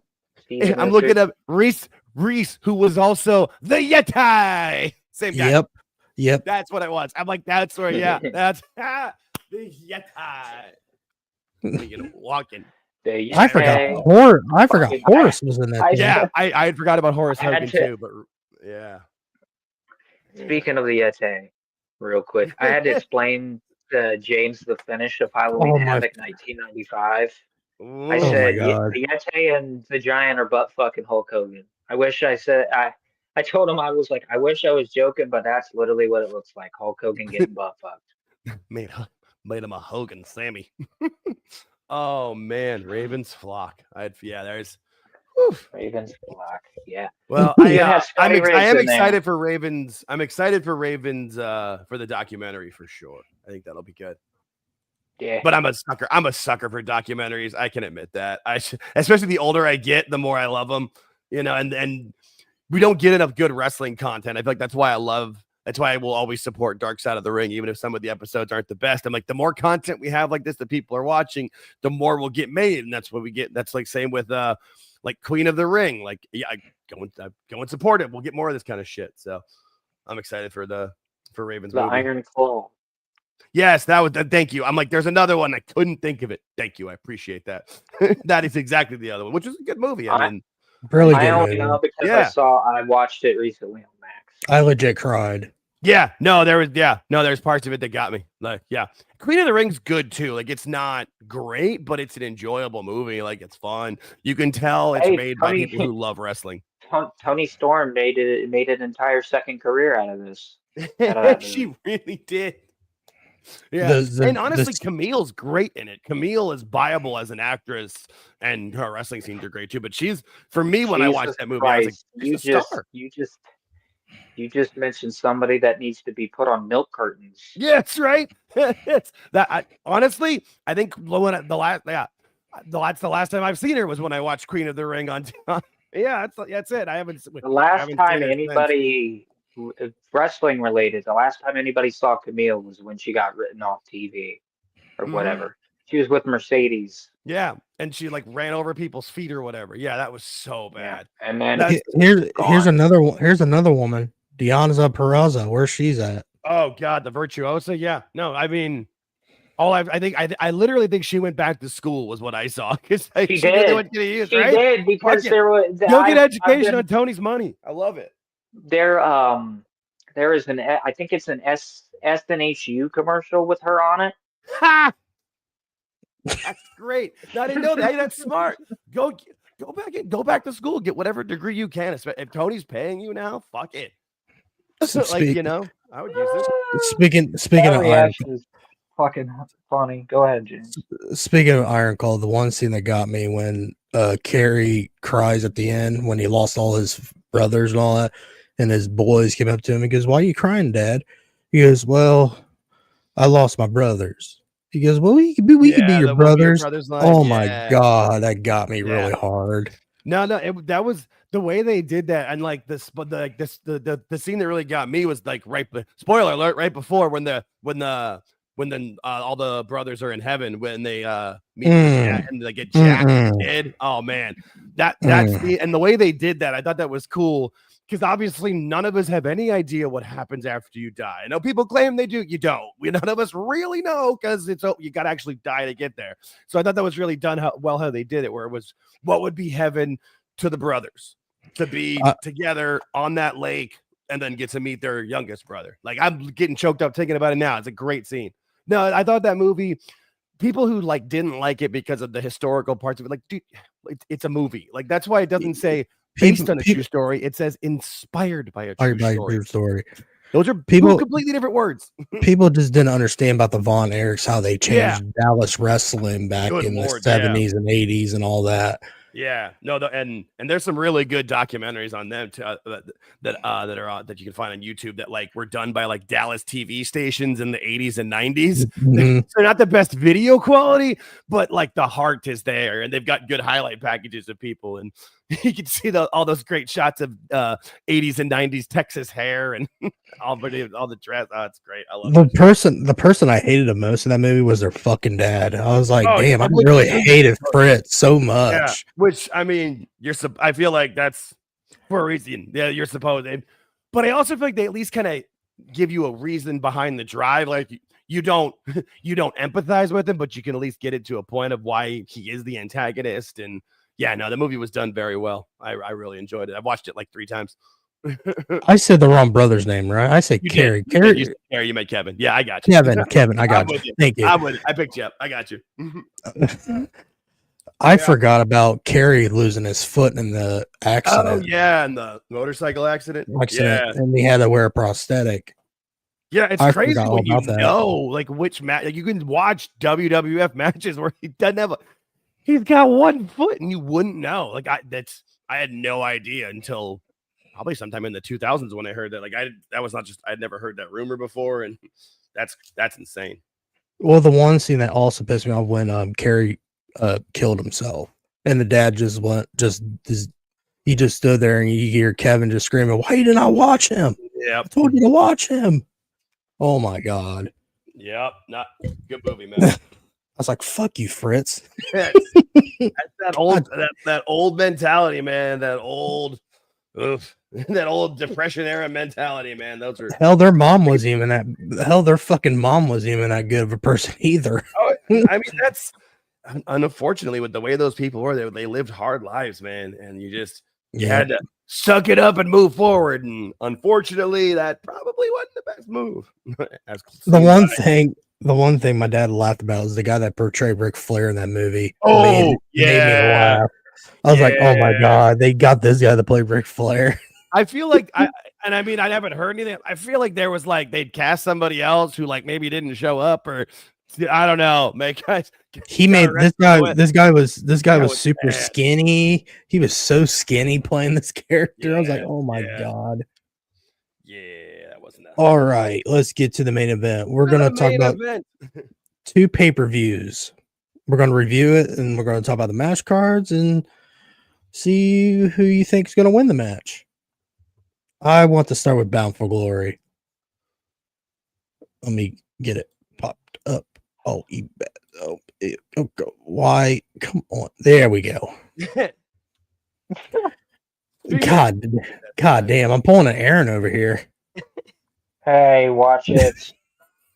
Watch it. Wait a minute. All right, let's start from the bottom up. I don't know who's in the call your shot gauntlet. I haven't really paid attention to TNA here lately. Oh, usually brother. It's more. Good Lord, I gotta put on my spectacles for that. Holy usually shit. they're more kind of like I feel like it's kind of like a Royal Rumble where like they've announced some of them, but not many. They'll probably have some callbacks with it. But I think it's wow. I think it's 20 people is what they're a little bit. Mickey James and the Beautiful People are going in the Hall of Fame. Let's go. Yeah, the pre-show. The pre-show is going to be their inductions to the Hall of Fame. Hall of Fame. Next. I didn't know. Go ahead. I'm sorry. No, I didn't know that either. I didn't know it until I watched highlights of TNA Impact yesterday on YouTube. I'm like, oh, good for Mickey. Beautiful People shirt too, but well deserved. Mickey deserves to be in every Hall of Fame, man. She's awesome. I'm gonna have to watch a replay of this. The next match, we got the TNA International title, which that's a beautiful belt, by the way. I love the blue. Yeah, it's a good looking belt. Frankie Kazarian versus Stephen McLean. Macklin. Oh, Macklin. Okay. Oh, I'm sorry. It's such a small letter. Yes. It's such a small letter. Yeah. No, I only know that because I've been able to watch TNA a little bit more the last couple of months. So I paid more attention. Otherwise, I wouldn't have any idea. They should change Josh Briggs' name to Stephen McLean. I might get a kick out of that. Shut the fuck up, Aaron. Yeah. I mean, I honestly don't know a ton about this storyline, but I do know that Steve Macklin was as far as I know, he had the belt and Frankie took it from him. So I think this will probably end their feud with it. But yeah, I'm looking at the belt now. You're right. That is a beautiful belt. I mean, I would assume Frankie holds on to it, but we'll say because he was part of Team TNA and he's kind of like a TNA original on him. So we'll see. Should be a good match though. Yeah, sure. I'll take Frankie. Always love Frankie. Right. And I respect him because he was like any of the guys that could have taken Tony's money to do nothing and were like, no, I want to like actually wrestle and I'll take less money to go be on TNA. I got respect for that. Like that's you know, I mean, like look at you got Santana who's doing his thing, and has anybody seen Ortiz in I don't have an answer of when because I can't tell you the last time I've seen him. Brother, I'm not joking. I'm not joking. I think AEW just posted a happy birthday to him. Ortiz. Swear to God. Well, yeah, because I'll find it. Because also our third co-host Will, he's at school. He's been busy with school. He was the one that posted. Oh, I forgot he's still in the company. 100%, man. The only reason I ever think of him is because I see how good Mike Santana's doing, and I think of it of like, yeah, you're making less money, but let's be real. If you had 2 or 3 years of Tony's money and you're not stupid with your money, you're probably going to be okay with what TNA is going to pay you. And I'm sure the partnership with NXT, you get good. There's money being made there, I'm sure. So, and good for him, man. He's on TV every week doing something with his life. Okay, next match. Races versus Gia Miller. I meant Tessa Bletcher versus Gia Miller. Tessa, we coming for you. Tessa, we coming for you. That's funniest chance. God, I love that. That's so funny. I know Tessa is really good in the ring. As shitty as she is, the person. Yeah. Like every time I see her, I'm like, damn. And I feel like when people say like this really is like as long as she has 2 to 3 good years and stays out of trouble in TNA, she will get a shot in WWE because she is that good. But they gotta give her years of being good and nice and not getting in trouble for being a bitch backstage. I like the cool backstory of Tessa. Her dad's Tolly Blanchard and her stepdad is Magnum TA. Right? That's fucking awesome. Crazy story. That really is. Like, yeah. Yeah, and they both, and they're both part of her life too. Like that's and that's she's awesome. Yeah, no, and from what I've seen in TNA since she's been back, like her character has been the bitchy, I'm the best, whatever. But she has put people over. Like she has lost matches. Like she put Jordan Grace over. She put Indy Hartwell over. Like, so I feel like she knows what she's given her, because this really would probably be her last real chance to have a good run in WWE. I mean, she's 30 now, so she's gonna, and it's gonna take a couple of years, but I think she'll do it. I believe in her. We'll see. Saying that now, like usually she'll probably get in trouble tomorrow and not even be on Bound for Glory. Watch, because I'm an ass. I jinxed her. But I think I would assume she wins, because I would think whoever wins the women's title, a feud with Tessa would be great to elevate that title run. I would. Yeah. I don't know a whole lot about Gia Miller, but I got Tessa. I don't either. I don't either. That's the I never heard of the young lady. I'm sorry, ma'am. I don't know who you are. Yeah, I got nothing. I got nothing. That's on me. I got nothing. Better watch out, James. Somebody will be in your DMs saying, Googler. Yes. Oh, yeah. Give me some highlights. Next match is called the Hardcore War with it'll be the Order 4 versus the System. Oh, okay. Yeah. I kind of digging this match. It'll be fun. I mean, the System is cool. I mean, you've got Moose, Brian Myers, Fandango. Yeah, I don't care what you call him. He will always be Fandango to me. Eddie Edwards. Is that his wife? That's the other one. Yeah, Eddie Edwards and Alicia Edwards. Alicia, you're right. Edwards. Yeah. I was wondering who that was. His wife.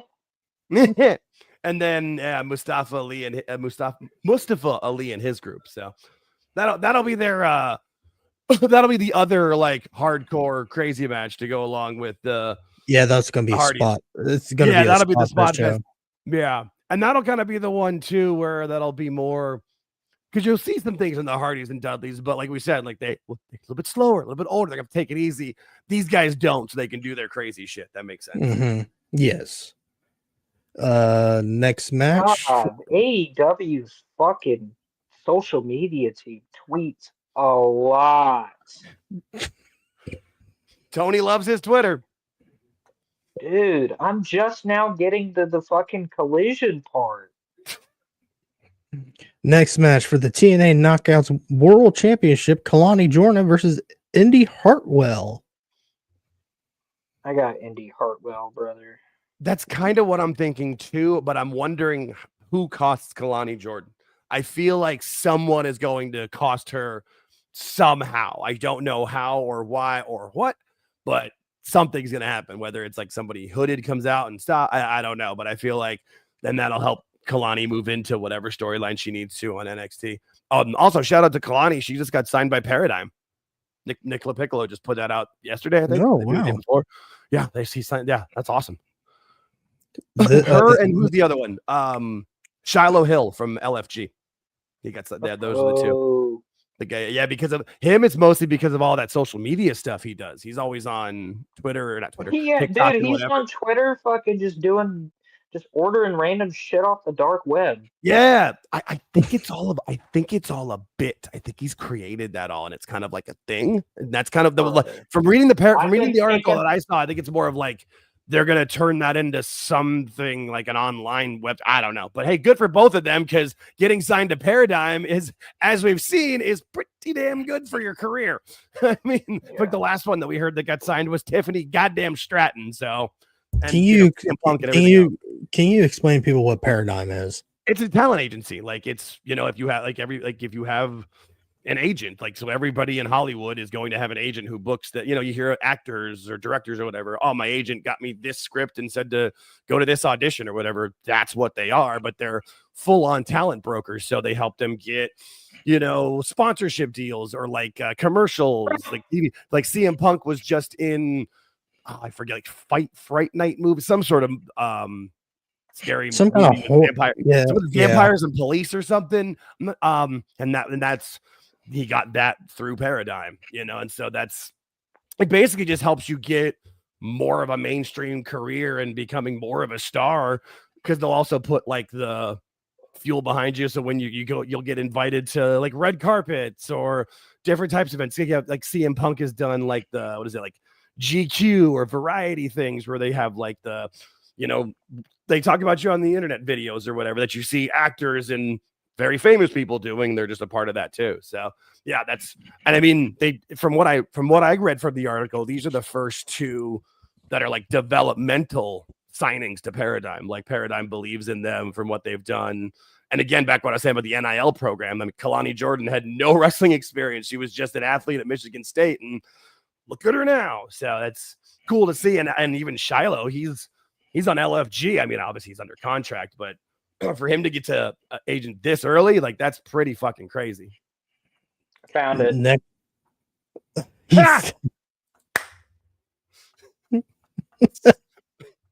And when did they post that? Scroll up a little bit more. What's the bottom? What's the date? This was. You got to scroll down a little bit. Yeah. There you go. September 26th this year. All right, yeah, no. All right, so at 8 a.m. No, I'm assuming he's still alive because they posted that. Fucking hell, man, that is funny. Yeah, I saw that and I was like, what? He's still an AEW. At least they didn't like tag him with, where you just see where they have in parentheses, happy birthday, talent's name. Next match, I'm really liking this match. Leon Slater versus Javante Evans for the TNA X Division Championship. Yeah, Javon Evans is a fucking stud for being as young as he is and as small as dude. I mean, he's 21. Like, his only problem is he's a little skinny because I'm sure his metabolism's fucking crazy. You know what I mean? Like, he's 21. He's bulked up though. Yes, and he will continue to as he becomes an adult, so that kid's got the brightest future. And him and Leon Slater tagging together on NXT 2 weeks ago, that was great. Like, these two are going to want to show up and show out, and I would be hard pressed to find a better match on this card. Yeah. Yep, it's for the X Division title. Yep, I would find it shocking if this isn't match of the night. Like, just come on, like it's gonna be great. And they've known about it too for a month or so. Like these two, I'm sure they've worked together and they're gonna have something fun for us. That's what I'm looking forward to most. I wanted these two to have a fight together. Yeah, I was like, oh my god, imagine these two going at it. Yeah, I loved how Javon called. He's like, this is like the youngest dream match in wrestling history. I'm like, that's a great way to put this because I'm excited for it. Yeah, no, the moment I heard that, I'm like, Javon versus who? Oh, fuck yeah, I'm ordering that pay-per-view. Yep, sold. I was sold anyway, but like that one was like, yep, I'm ready for that.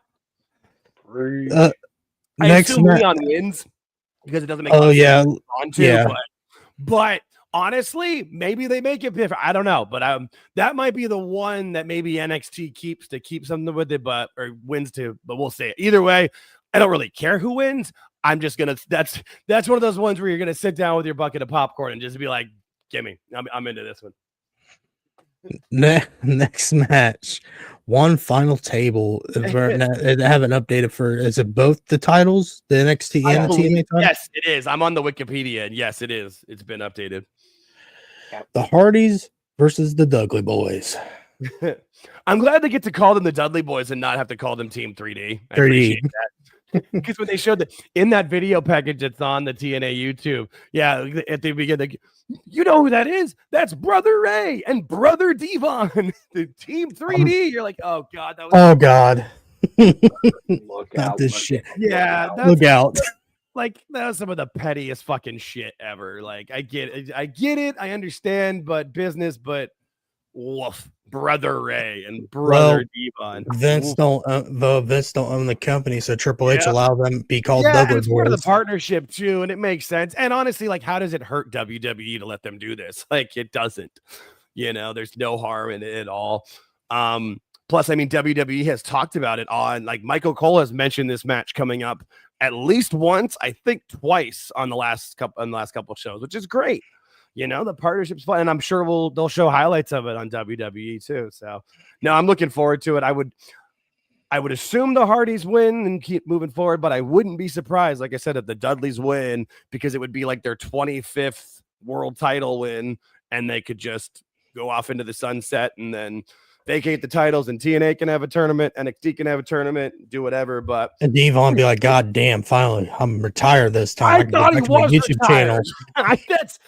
When they told me this happened, I'm like, wait, I thought he was retired. Didn't he have a surgery? Okay, hey, you know what? I would have amazing. I would have laughed. It wasn't Devon, but he brings in Spike Dudley. Yes. Little Spike the Giant Killer, and he does the fucking running bulldog. Oh, I love Spike. Then we got the main event for the Bound for Glory for the TNA World Title: Trick Williams versus Mike Santana. I got Mike Santana for this. There would be no bigger fumble in all of wrestling in 2025 if Mike Santana doesn't win this match. Like, it makes no sense. Like, they didn't have it happen at Slammiversary because Slammiversary is their second biggest show of the year. Bound for Glory is their WrestleMania. He has to win, and I don't see any reason he doesn't. They've made him look great. He's looked great on NXT TV. He's cut awesome promos. That's the other video that's on TNA's YouTube from Impact last night, whereas he did a promo. Trick comes out and cuts a promo, and Mike cuts a promo. Mike cuts him off, but Mike does the promo from the crowd. So he's with the crowd next to the Canadians, just screaming about it, talking about his past with his addiction issues and his daughter. And you're just like, and I don't think he promises he's going to win it, but he basically does. It's one of those like babyface promos that, like, if he doesn't do it, if he doesn't win, you're getting Lex Luger at SummerSlam and Yokozuna shit. Oh, geez, you know what I mean? Like, it's that if he doesn't win, and he's going to. And I thought he was going to win the Slammiversary because of his hometown. I did too, but it's one of those things where once I realized Bound for Glory was their WrestleMania, it's kind of like Cody at WrestleMania 39. Everybody knew he was going to win it. I was telling everybody, I'm like, he's not gonna. Like, I knew it. I'm like, no, it's too soon. Like, he needs to not win and have the struggle. And then when he wins it at 40, it'll be more important. And that was like the greatest moment ever. And I feel like this is similar to that, where he's got to win it. It'll be awesome. Massachusetts isn't that far from New York. It'll be awesome. I'm excited for the match. Trick's great. I wouldn't be surprised if Trick shows up on Raw or SmackDown literally next week, right afterwards, because he's ready. All right, next pay-per-view, Crown Jewel in Perth, Australia. Starting in like 3-4 hours. Yeah. Look at that time for me. I am in PT. 5 a.m. I can't get up till 5 a.m. Come on, man. Motherfucker. Brother. It's gonna be a fucking struggle to try to get up at 8 o'clock in the morning. Way before, just so I can have like everything ready to go. Nope. I will be. I normally wake up around 8:30, so I will be waking up as this is ending. The problem is, though, is I don't know if I'm allowed to, like, if I go in, if I can't just go back to start it from the beginning, because they put the post show all on the whole thing. And if it's like you just have to watch it live and you can't go back, I will say I'm gonna learn, because we're gonna figure it out, because I am not waking up at 5 a.m. Sorry, I'm just no. I think you're able to go back. I'm not sure. I mean, we've only had the one show on ESPN so far, so I don't know. I know Peacock, you couldn't. Like, that was my biggest issue with Peacock, is like if you couldn't. Yeah, you could go back to a certain point, but then it would stop. Like, yeah, no, you had to wait for the whole thing to finish and like refresh itself. So we shall see. I'll say I would assume, with how much ESPN has put into this, with other sports, and how I would assume it'll work, but we're gonna find out tomorrow morning, because my ass ain't waking up at 5. I'm gonna tell you right now, ESPN, because I've watched pay-per-views on all the platforms, Peacock, Max, and now ESPN. Oh, yeah, and Amazon. Yeah, Amazon had that one for you. ESPN and Amazon have been the smoothest pay-per-view watches I've ever experienced. Yeah, ESPN was great for no buffering. Like, me and my friend try to watch NXT, the last pay-per-view, No Mercy. Yeah, we tried to watch No Mercy live, and we were like, man, if it fucking buffers, like 15 minutes in, it was buffering. Yeah, Peacock has some issues. I think that's why they want to get out of Peacock. I think that's why they got out early. Yeah, and they were like, "We'll leave NXT on there because it's less people watching with it." But it makes sense. Does anybody it's know where the fucking library's going after they leave Peacock? We don't, but I would be shocked if it's anywhere but YouTube. YouTube makes the most sense. Or Netflix. Netflix would as well. I just feel like with what they've been doing with the Vault channels, like they're already uploading a lot of it anyway. I feel like it's just easier. And honestly, like if I was WWE, like that's where I would want it, because that's where does anybody go to just to search for videos first? YouTube. You know, it's just easier. It just seems too ingrained with it. And YouTube makes billions of dollars. They're, as far as I know, they're like ranked either whenever I see the top like 20 rankings at YouTube, they're either 8th, 9th, 10th, 11th, or 12th. I've never seen them above 8th or lower than 12th. So they're in the top 15 channels on YouTube, which is fucking ridiculous. So I feel like I would be shocked if it doesn't go there. Netflix would be the other answer, but I'm pretty convinced YouTube's going to be the play. Even if like they don't quote unquote sell it to YouTube, just put it all on YouTube with commercials. The ad revenue would be insane. Fucking hell. Because then you got a WWE channel, WCW channel, an NXT channel, an ECW channel. And then you can do like either a classic wrestling channel altogether where you put all of the territory stuff, or break it down where you've got a Memphis channel, a Florida channel, a Dallas channel, whatever. They've got the library of all that shit. And the reason they during the Vault channels is because they've been digitizing the stuff that they hadn't had digitized before. That's why they keep releasing stuff on the Vault channel. So it's too logical. It makes so much fucking sense, and it would be so easy for all of us. So fingers crossed on that one. We should find out sometime soon, I would think, because the Peacock deal ends. It was after WrestleMania, because that's when it was set through. Obviously, the PLE's moved, but that's where the NXT was part of that. So that's when everything ends with them. Interesting. But all right, let's get. What match do you guys think opens this show? That's what I'm curious. Oh, probably the Australian street fight. It could be that. My thought is Rhea, just because get the crowd hot and pumped early, like you know what I mean? Kind of like WrestleMania this year where they kicked it off with Jay, like get the crowd where they have all their energy to explode. But we'll see. That's my thought, but it could be Bronson too, because I know Roman likes to get out early if he's not the main event. Roman's like, oh, if I'm not, kind of like Roman and Brock, if they're not last, they're first. Like, get me through, get me out of here. I don't want to stay for the press conference. I want to get home. Let me beat the traffic. All right, let's get through this card. I'm just gonna do first Bronson Reed versus Roman Reigns. Gotta be Bronson. Yeah, Roman last time. Yeah, and Roman, it doesn't, nothing. What's it going to do? A loss is going to hurt Roman? Are you kidding me? You know, like he's fine. Him losing to Cody Rhodes didn't hurt him. Nothing's hurt him. He's only gotten more. He goes away for 3, 5, 6 months, and everybody's still chanting OTC. Like he has got himself to this level of over that is almost unmatchable, especially with the way he does it. Like it's awesome. So no, him losing to Bronson doesn't hurt him at all, and only elevates the shit out of Bronson. So makes sense to me. Plus, he doesn't have to lose clean. It's a street fight. I like how this AEW burner account said we want Cross. I just saw that like looking over. Jesus Christ. Jesus. Oh, those burners. Yeah, I don't mind Roman Reigns. It's just me and Aaron's been shitting on the Roman Reigns stands fans. Oh, for a long time I have not liked those people, especially because I'm a big Cody guy. So from basically the lead up to WrestleMania 39 through WrestleMania 40, those people were annoyed, just so obnoxious. God. Yeah, but I mean, anybody who's that hardcore of a stan of anyone specifically, we see it a lot. Usually you see it a lot with the women because they're a little bit weird about it, you know, especially like Liv and Kyrie and Dakota Kai. Like, oh yeah, you weirdo fucking neckbeards love those little girls, don't you? Creepy. Rhea Ripley.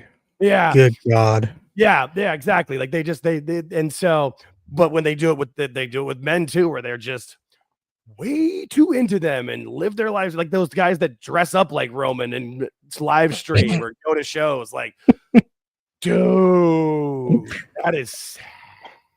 Listen, Aaron, I heard you laugh, dog. If Roman Reigns loses to Bronson Reed, which he's going to do, I'm gonna need everyone that's listening to the sound of my voice to do a wellness check on Two Heads, One Table. Oh my God. Yeah, and you're right. It is because gonna happen. they will crash out. They will be like, he just came back and you go fucking make them lose. Yes. Yeah, because that builds the storyline. By these guys, man, what the fuck? They're burying him. He's been buried. Like, you don't know. That fucking buried. You don't know how to use the word. Fuck Triple K. Yeah. Fuck Triple K. Triple nose. It's funny. It's funny. Somebody put up a statistic that kills that narrative completely. And it said NXT has beaten Dynamite, I think 42 out of 40 something, something around there. Something like it's in the 40s out of 52 weeks. Yeah. And every time since that time, the NXT champion has been African American. Yeah, so, the entire time NXT has been on. Yeah, the entire time NXT has been on the CW, they have had a black champion. Yeah, That's why Alfred calls it African NXT, and that's it's fun. I love it. It's great. It's a great. Yeah, it makes it. And honestly, like I said, it's not the best show every week, but it's the most fun that I have watching every week. And so, I just the people that but those people that call him that I just hate, like I said, those are those people we talked about earlier that are just waiting to what are we complaining about today? And then we're not gonna. And then tomorrow we're complaining about something else. What we complained about yesterday? Oh, that doesn't matter anymore. We're moving on. We're bitching about this. We're bitching about that. Like just always looking to complain. Yeah, African NXT is what Alfred Cutler calls it. It's the pro wrestling bits guy. That made me laugh. That's a good line. It's a great line. It's one of those. Make sure you sub in Swahili. Yes, exactly. Got my sticker over there. That's his line every time. Like he starts his chant, like his videos. He always tell you, hey, make sure you sub in Swahili. Subscribe in Swahili. I got his fucking his wrist the bracelet. Bracelet. I got a bracelet. I've got mine hanging out. I got big wrist that doesn't fit. I've got that, and I've got the Pro Wrestling Bit sticker on my wallet. Yeah, I got the sticker, and I got to hang. He's hilarious. I've interacted with him a few different times, and like almost every time I've been able to pop him and make him laugh. I'm like, that's good. That's just think I'm funny. That's all I care. That guy's awesome. He's great. Yeah, I got his bracelet. It says subscribe in Swahili. Me too. We got the same one. And it has the African flag colors on it. It's fucking funny. No, it's fun. Next match, Rhea Ripley and Io Sky versus the Kabuki Warriors, which I'm still getting shit on by that fan base. Shocking. The ladies, the stands of the this match has me like kind of because like I know it's a new WWE, but old things stay the same. You can't have two Australians win on this pay-per-view, can you? Sure. Yeah, I'm sure. I mean, is the fucking loss to Asuka and Kairi Sane really gonna hurt Rhea Ripley that bad? I mean, It might make some Rhea fans cry and wet themselves, but that's as far as it's gonna go, and they'll get over it because she'll eventually become the women's world champion again. Yeah, I think they win just so that then the Kabuki Warriors can come back with like, oh no, you had a home advantage if they want to continue the storyline. If the storyline's going to end, probably have the Kabuki Warriors win. But I would be shocked to see Rhea lose at home. But we'll see. I think it'll be a fun match. I think that's going to be. I really think this probably leads off the show so the crowd can get that big pop in. But maybe not. We'll see. I'm not stupid, but is Bronson Reed from Australia? Yes, he's the Auszilla. I thought he was new. I thought he was New Zealand. I mean, they're the same thing. He was basically the same thing, but the Auszilla nickname Oz, Australia. So let's say, where is he from? You guys, I think you guys might be right though. Actually, no, Australian professional wrestler. He was born in Adelaide, South Australia. Oh, yeah. Okay. So, yeah. Nope. He is an Australian. And he's Samoan. Yeah, I know he's or Maori. I think is what they're, but it's all the same kind of blood. Yeah, they're all the same. Yeah. They're all in the same Virginia. That's why they got the similar tattoos with it and stuff. They got different traditions to a point, but it's all in the same vein. And you don't want to headbutt from any of them ever. Please, I don't want to. Next match, I'm really for this match. John Cena versus AJ Styles one last time. Yeah. It's what is this 2016 all over again? This is good though. This is the stuff with the Cena retirement that you want. Yeah, right. Beat up John Cena. Like the stuff with like the Cena's retirement tour, like it's great. Like you want him to have these last little things that you remember with the big rivalries. Like sure, you can have a match. Like I think people are talking about he's gonna have a match with Gunther or with Dominic or something. He can have matches with the young guys too, but this is more fan service. Like when you've announced it as a retirement tour, it's fucking fan service. Just give us these last runs. I love it. I'm all for it. Aaron, what'd you say? What did you say? I said John Cena's last match is gonna be The Rock. Calm down. No, it's gonna be Gunther. Could be Randy Orton. I don't know. Gunther would make a lot of sense, but all of a sudden we're sitting there watching Saturday night's main event, right? And we just hear, "You think you know me?" Oh my god. That place would explode. That's when I go, oh my god. What happened, AEW? That would fuel the conspiracy theorist of saying, see, I told you WWE and AEW are secretly working together. How is that possible? It's not. There's no chance. Nah, while Tony Khan's calling Triple H and Shawn Michaels bald assholes. Yeah, there's no reason. Here's the thing. That's why when we compare the things, talking about it. I don't think Tony has really taken like a shot at WWE here recently, unless I'm tripping. No, he's been really quiet about it because he's had to be because he's been getting his ass kicked.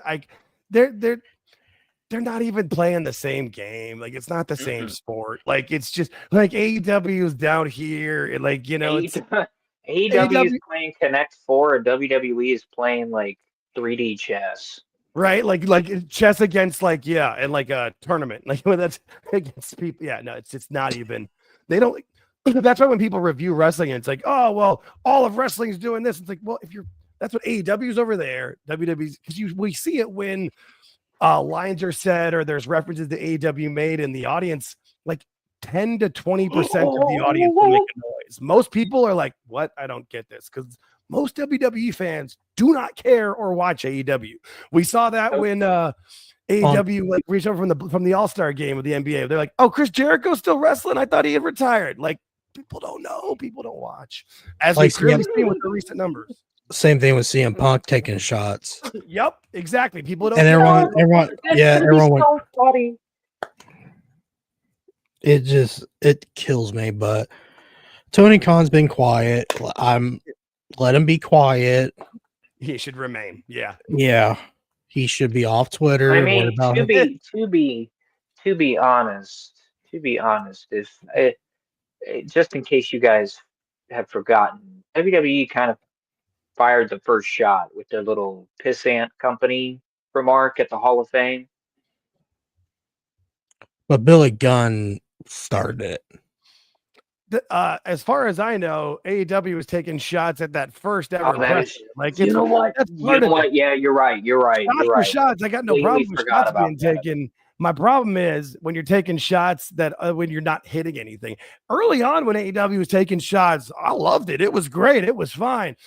But as always, what they ever should have done was just focus on their own world. And if things start to become a battle, great. But they should have just focused on being themselves and having the best product forward, but they've always wanted to be competition and mocked up and copy WWE. That's why you see like this, whatever camera angles WWE is doing, AEW will start to try to. It's if they just focused on their own world, their own house, they'd be better off. But that's never going to happen because Tony has to pay attention. He wants to fight WWE. He wants to be Eric Bischoff. He wants to be Paul Heyman, but he's more like Tony Khan. Yeah, I was gonna say he's not Paul Heyman. He's more like Paul Rubens. Oh, yeah. Oh, yeah. Damn. Yeah. I know. There's a Harvey Weinstein of pro wrestling, right? Oh dear God. And that line, and then the one where he was like, "There's only room for one con in wrestling, Nick, and it's me." Like those two lines, like. Whatever anything happens to Tony, I'm like, you brought it on yourself. He's done so much more, but if you just held those two things up. The Harvey Weinstein was the worst one, though, because he started to say it and he got cut off, and he should have taken that as a sign from the world. Well, shut up. And he he doubled down and restarted it like a bad promo where you're like, I got to go from this line. And he redid it and doubled down. And the NFL has not had him back on TV since. The problem is, the problem with that whole thing is that it was on the NFL Network. NFL Network. A whole different fan base saw it and was like, who the fuck is this dude? Yep. I still like how he said it, and the people that are the host of the show were like, whoa, it was nice talking to you. Yeah. And moving on. Yeah. And we are going to go has to he been on Patriots draft room. Yeah, and the only thing he's been on TV for since is like financial channels, but that's Tony, man. He's my greatest. Tony, you got another fumble in the next match at Tony. No, right he speaks to podcasts now, so he basically speaks in shadow. But he speaks to like these channels that nobody's heard of. He won't go on anything, ever since Chris Van Fleet and Ariel Helwani basically just ended him. He's not been on anything major, but that's fucking Tony, man. But Chris Van Fleet's so nice. He's such a nice person. But before we move on, but my favorite shot that AEW did when fucking CM Punk told MJF, "You're nothing more than a less famous Miz." Yeah, that was a good line. Then Edge on Raw. Then Edge on Raw telling Miz, "Is like, look what you did. You got him in there. They're rent free in your head." I was like, Jesus fucking Christ, these fucking backward shots. Or Sami Zayn in the middle of something. Oh, if you don't like watching this, go watch AEW. I'm surprised Sami Zayn still has a job after that. Yeah. Damn. All right, main event. They got the women's match first. Yeah. Oh yeah. I forgot. My bad. Tiffany Stratton versus Stephanie Vakir. I mean, these crown jewel matches, like, they're fine. And they're fine for what they are. They're a spectacle for the international audience that's far away, that doesn't get as many shows. I mean, they haven't been in Australia since the Elimination Chamber, not this past year, the year before. So, I mean, they're fine. I'm not that big into them because I just don't like the belts. Oh God, those big monstrosities. No. And, and the rings, like, whatever. I mean, I get why they do it. They're cool for what they. I mean, they're just a little bit over. When Cody took up his whole freaking look like an oversized Super Bowl ring. They're fine. I don't care. Isn't this like the only time that we ever see the damn belts on television? Yes. Yeah, because they keep them locked up in that Saudi thing that they've got for WWE over there. They're trying to make I think they're trying to have it be like the WWE, like what they have for WrestleMania, where they do WWE World. They're trying to like house that in the off season in Saudi Arabia for more tourism. But I'm sorry, I'm not. It smells like WWE World all over again. Yeah, I don't know who wins this match though. I'm very curious. Like this one, like I've got a pretty good idea what's going to happen in the men's match, but for this one, I don't know. I mean, they're both super over. They're both baby faces. They're both pretty good. Vakir's a better wrestler, but Tiffany's a bigger star at the moment. I don't know. I'm excited for that one, though. I've got no idea what's going to happen in that one. Speaking of those belts, I remember when Liv Morgan had a hard time lifting that fucking belt. It was bigger than her. It was like a hula hoop, man. Yeah, they try to put it on her, and she was like holding on to it. Yeah, yeah. It's like it couldn't fit. Yeah, I mean that's. Like, then when they gave her the ring, the fucking ring was bigger, almost the size of her palm. And those rings are giant.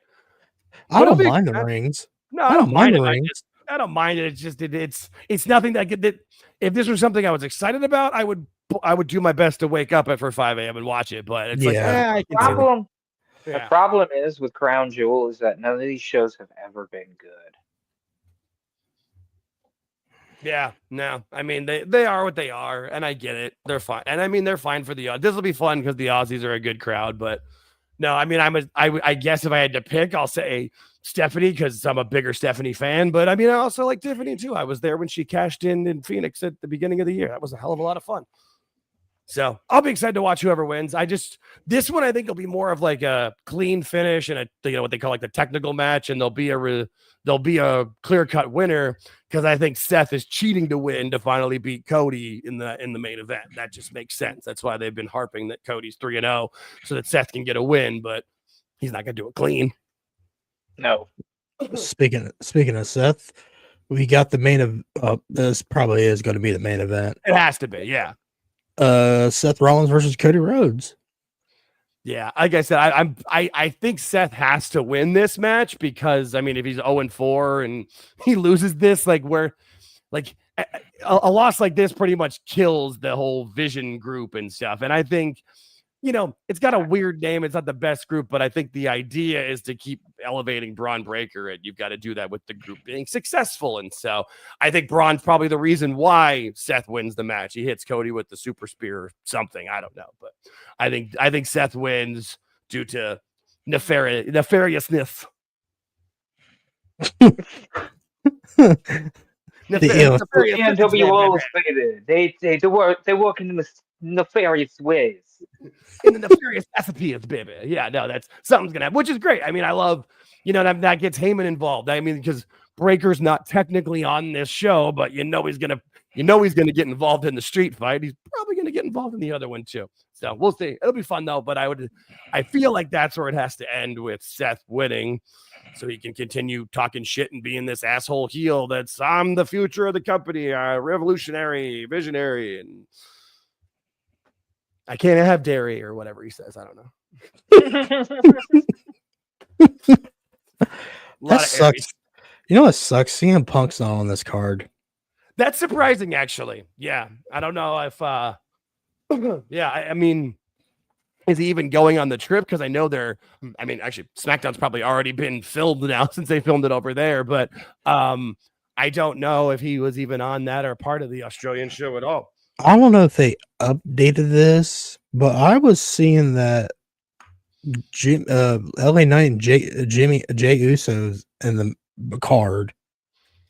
I mean, let me see. Let's look up Crown Jewel here. Do we have any more matches?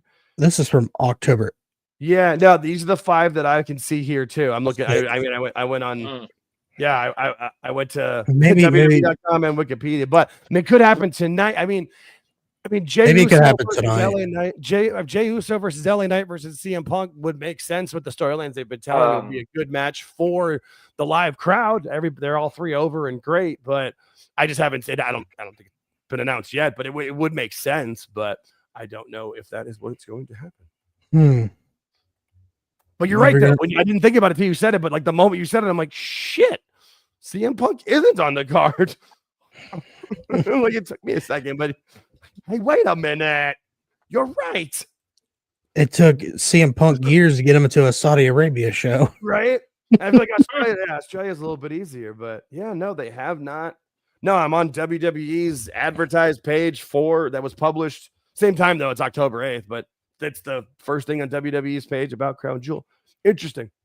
I mean, it'll be a fun show, but yeah, like I said, I'm not waking up at 5 a.m. Sorry, guys. Yeah, if you don't want SmackDown spoilers, just stay off of. Yeah, no, I'm usually pretty good about that. Usually, I've already seen everything that's happened on SmackDown at this point. I don't need to watch it. Should be a fun weekend. I'm excited for both shows, but I'm definitely more excited for Bound for Glory just because I want to see the moment when Mike Santana wins that belt and the place explodes and he's crying and it's just big good stuff. I agree with you. I think Bound for Glory is gonna be a little bit better. Yeah, if you haven't seen it yet, go on TNA's page and there's a thing like 8 minutes and it says Trick Williams cuts a promo and he starts a promo and then Santana comes out. It's that little 8 minutes. I'm like, yep, I'm pumped. I'm hyped for this match. Not that I wasn't already. George and I have been talking about this since like June, but so I'm excited. We're gonna watch it during our watch along on Sunday Night Spaces through my X account at All Jake Takes On. If anybody's interested, come join us. We're gonna start at 7 Eastern and just watch the show. We're gonna do our like initial review of Crown Jewel before, so we can get that out of the way and clip and post that onto the YouTube. But we're gonna watch Bound for Glory. It'll be fun. I'm excited. Let's go. I figure that's probably better for us. I don't want to try to do the watch alongs for like the big shows because, like, you know, like Phil and the Toonie Talk guys and JD, I'm not going to get any audience there. So I'm like, you know, what if I do like NXT and TNA and AAA? More of the smaller guys, you know, because I'm not doing a watch along for an AEW pay per view. I don't have 6 hours. I'm sorry. Yeah, I have a wife. I got shit to do. Phil's really good on the big shows, dude. I'm more power to him. God, yeah, that dude. I don't. He does the things where he'll like when they have the AAA show in the morning or whatever, or the NXT show in the afternoon and the AAA show in the evening, like an 8-hour super show. Like the funny thing about him, I was all right, maybe he's finishing up. Like 4 hours later, I was like, God damn, he's still going. Still ongoing. Yeah. Hey, I mean. Dude, if you got the audience coming in, he's got a good rhythm. That's my respect to him is that he does it on his own. Because I like the whole reason I got George and like you two, where I got to play off somebody. Like my best jokes will be because somebody else says something, and I'm a quick thinker. I'm not like a stand-up comedian where I'm going to be able to like write a joke or do that. You know, I'm more reactionary. So, but yeah, no, it'll be. I think TNA and NXT is like more my wheelhouse. Plus. None of those pay-per-views are that long. I don't have to watch like a 4-hour show to do it. Well, that's why I mean. I don't know how he does it by himself, but when I was like, we could do a watch along. Me and Aaron tried to do a watch along. It was Royal Rumble. That was almost a 10-hour stream because we did a regular show, then we watched the pre-show, then we watched the Royal Rumble. I fell asleep during everyone was snoring. No, the pre-show is too much. I can't do pre-show. I can't. I just we do it. I watch it. Yeah, because you got to think like the video on YouTube. Who's gonna want to watch? Like who's clicking on that long of a video? I mean, maybe somebody is, but not me. The one that killed me about Phil, I think it was I can't remember which AEW pay-per-view he did. I was like, kudos to you, dog. I don't know how you did 7 hours, but god damn, I would have fell asleep. Yeah, especially with the AEW, because with the AEW shows, especially with the pay-per-views, like I know everybody's like, oh, but the matches are great, but like, are they? Like, you know, all of them are going to go too long. Everyone's going to do everything they can. There's going to be like 4 really big kick out that should have been the end of the match, and then you're going to have a roll up, and it's going to be a flat finish. Like, I can't watch that for fucking 14 matches, dude. That it takes, like that's not for me. Not for me. What was it? Was it All In that broke the record for the longest pay-per-view? I think so. Yeah. That did not stop, dude. That one did not stop. And then they had the Saturday Night's Main Event right after it. That was, pass. That's all I got. Aaron, are you having some audio tech problems? Black helicopters. Yes. There. My Bluetooth earbuds died. Oh. Yeah, no. I don't have any backups fully charged. So son of a gun. Well, we got to the main event. I feel like we're probably wrapping up anyway. So that was good timing. That was fun. All right. Oh, Jake, where could they find you? The best two places are YouTube or my X account at Alt Jake Takes On. Pretty easy. If you just type in Alt Jake, I'm pretty easy to find. I'm the one and only. It's a play on my actual name. My last name starts with the letters ALT, so I just moved it and combined it, and so that's pretty easy to find. George and I do a recorded episode every week that we put on the YouTube channel. I need to put the shit together and actually get it on audio platforms. It's just I'm a one-man show behind the scenes with the technical stuff. So, but we do a live show on the YouTube channel every Thursday at 8:45 Eastern, where we review Dynamite. Yeah, we just started that. Yesterday was our third ever one, and honestly, yesterday was like the first one I felt good about, because it's a new platform for us, and we want to like focus on reviewing Dynamite, because if you give us the opportunity on a live show, on a regular show, we just don't talk about Dynamite much. So we're focusing on it with our tagline of being, we watch the show so you don't have to. And we do. We watch everything and break it all down, and it's fun. And then we do Sunday on X with our Spaces. It's live. That's more interactive. We bring people on that want to ask questions and talk to folks.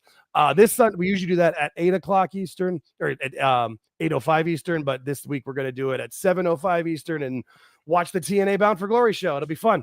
Come hang out. We'll join us. We'll have a good time. But that's mainly what we do. We're not really, we like to grow. I think we're like just hit 312 or 13 subscribers. So we're making our way there. We're having fun. We have no idea what we're doing. So come join us. We make asses of ourselves. It's a lot of fun.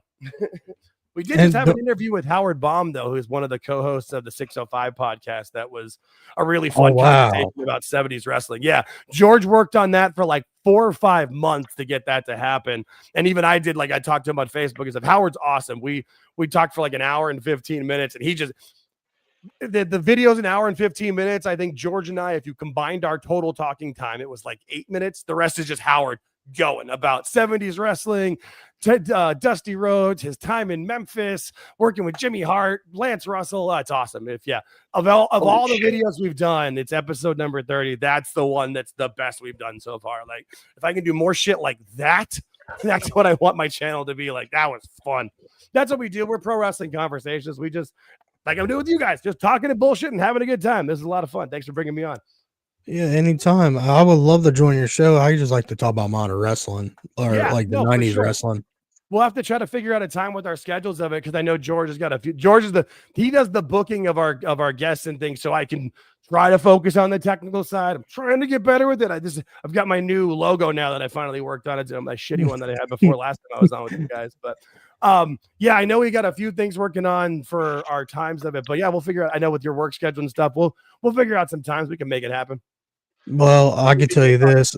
I'm available Wednesdays through Fridays.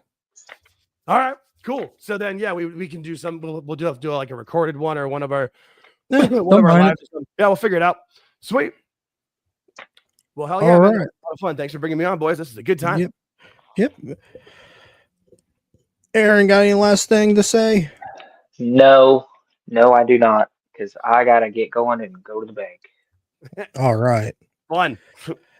Yeah. All right, guys. We'll see you on the next episode. Peace. It's the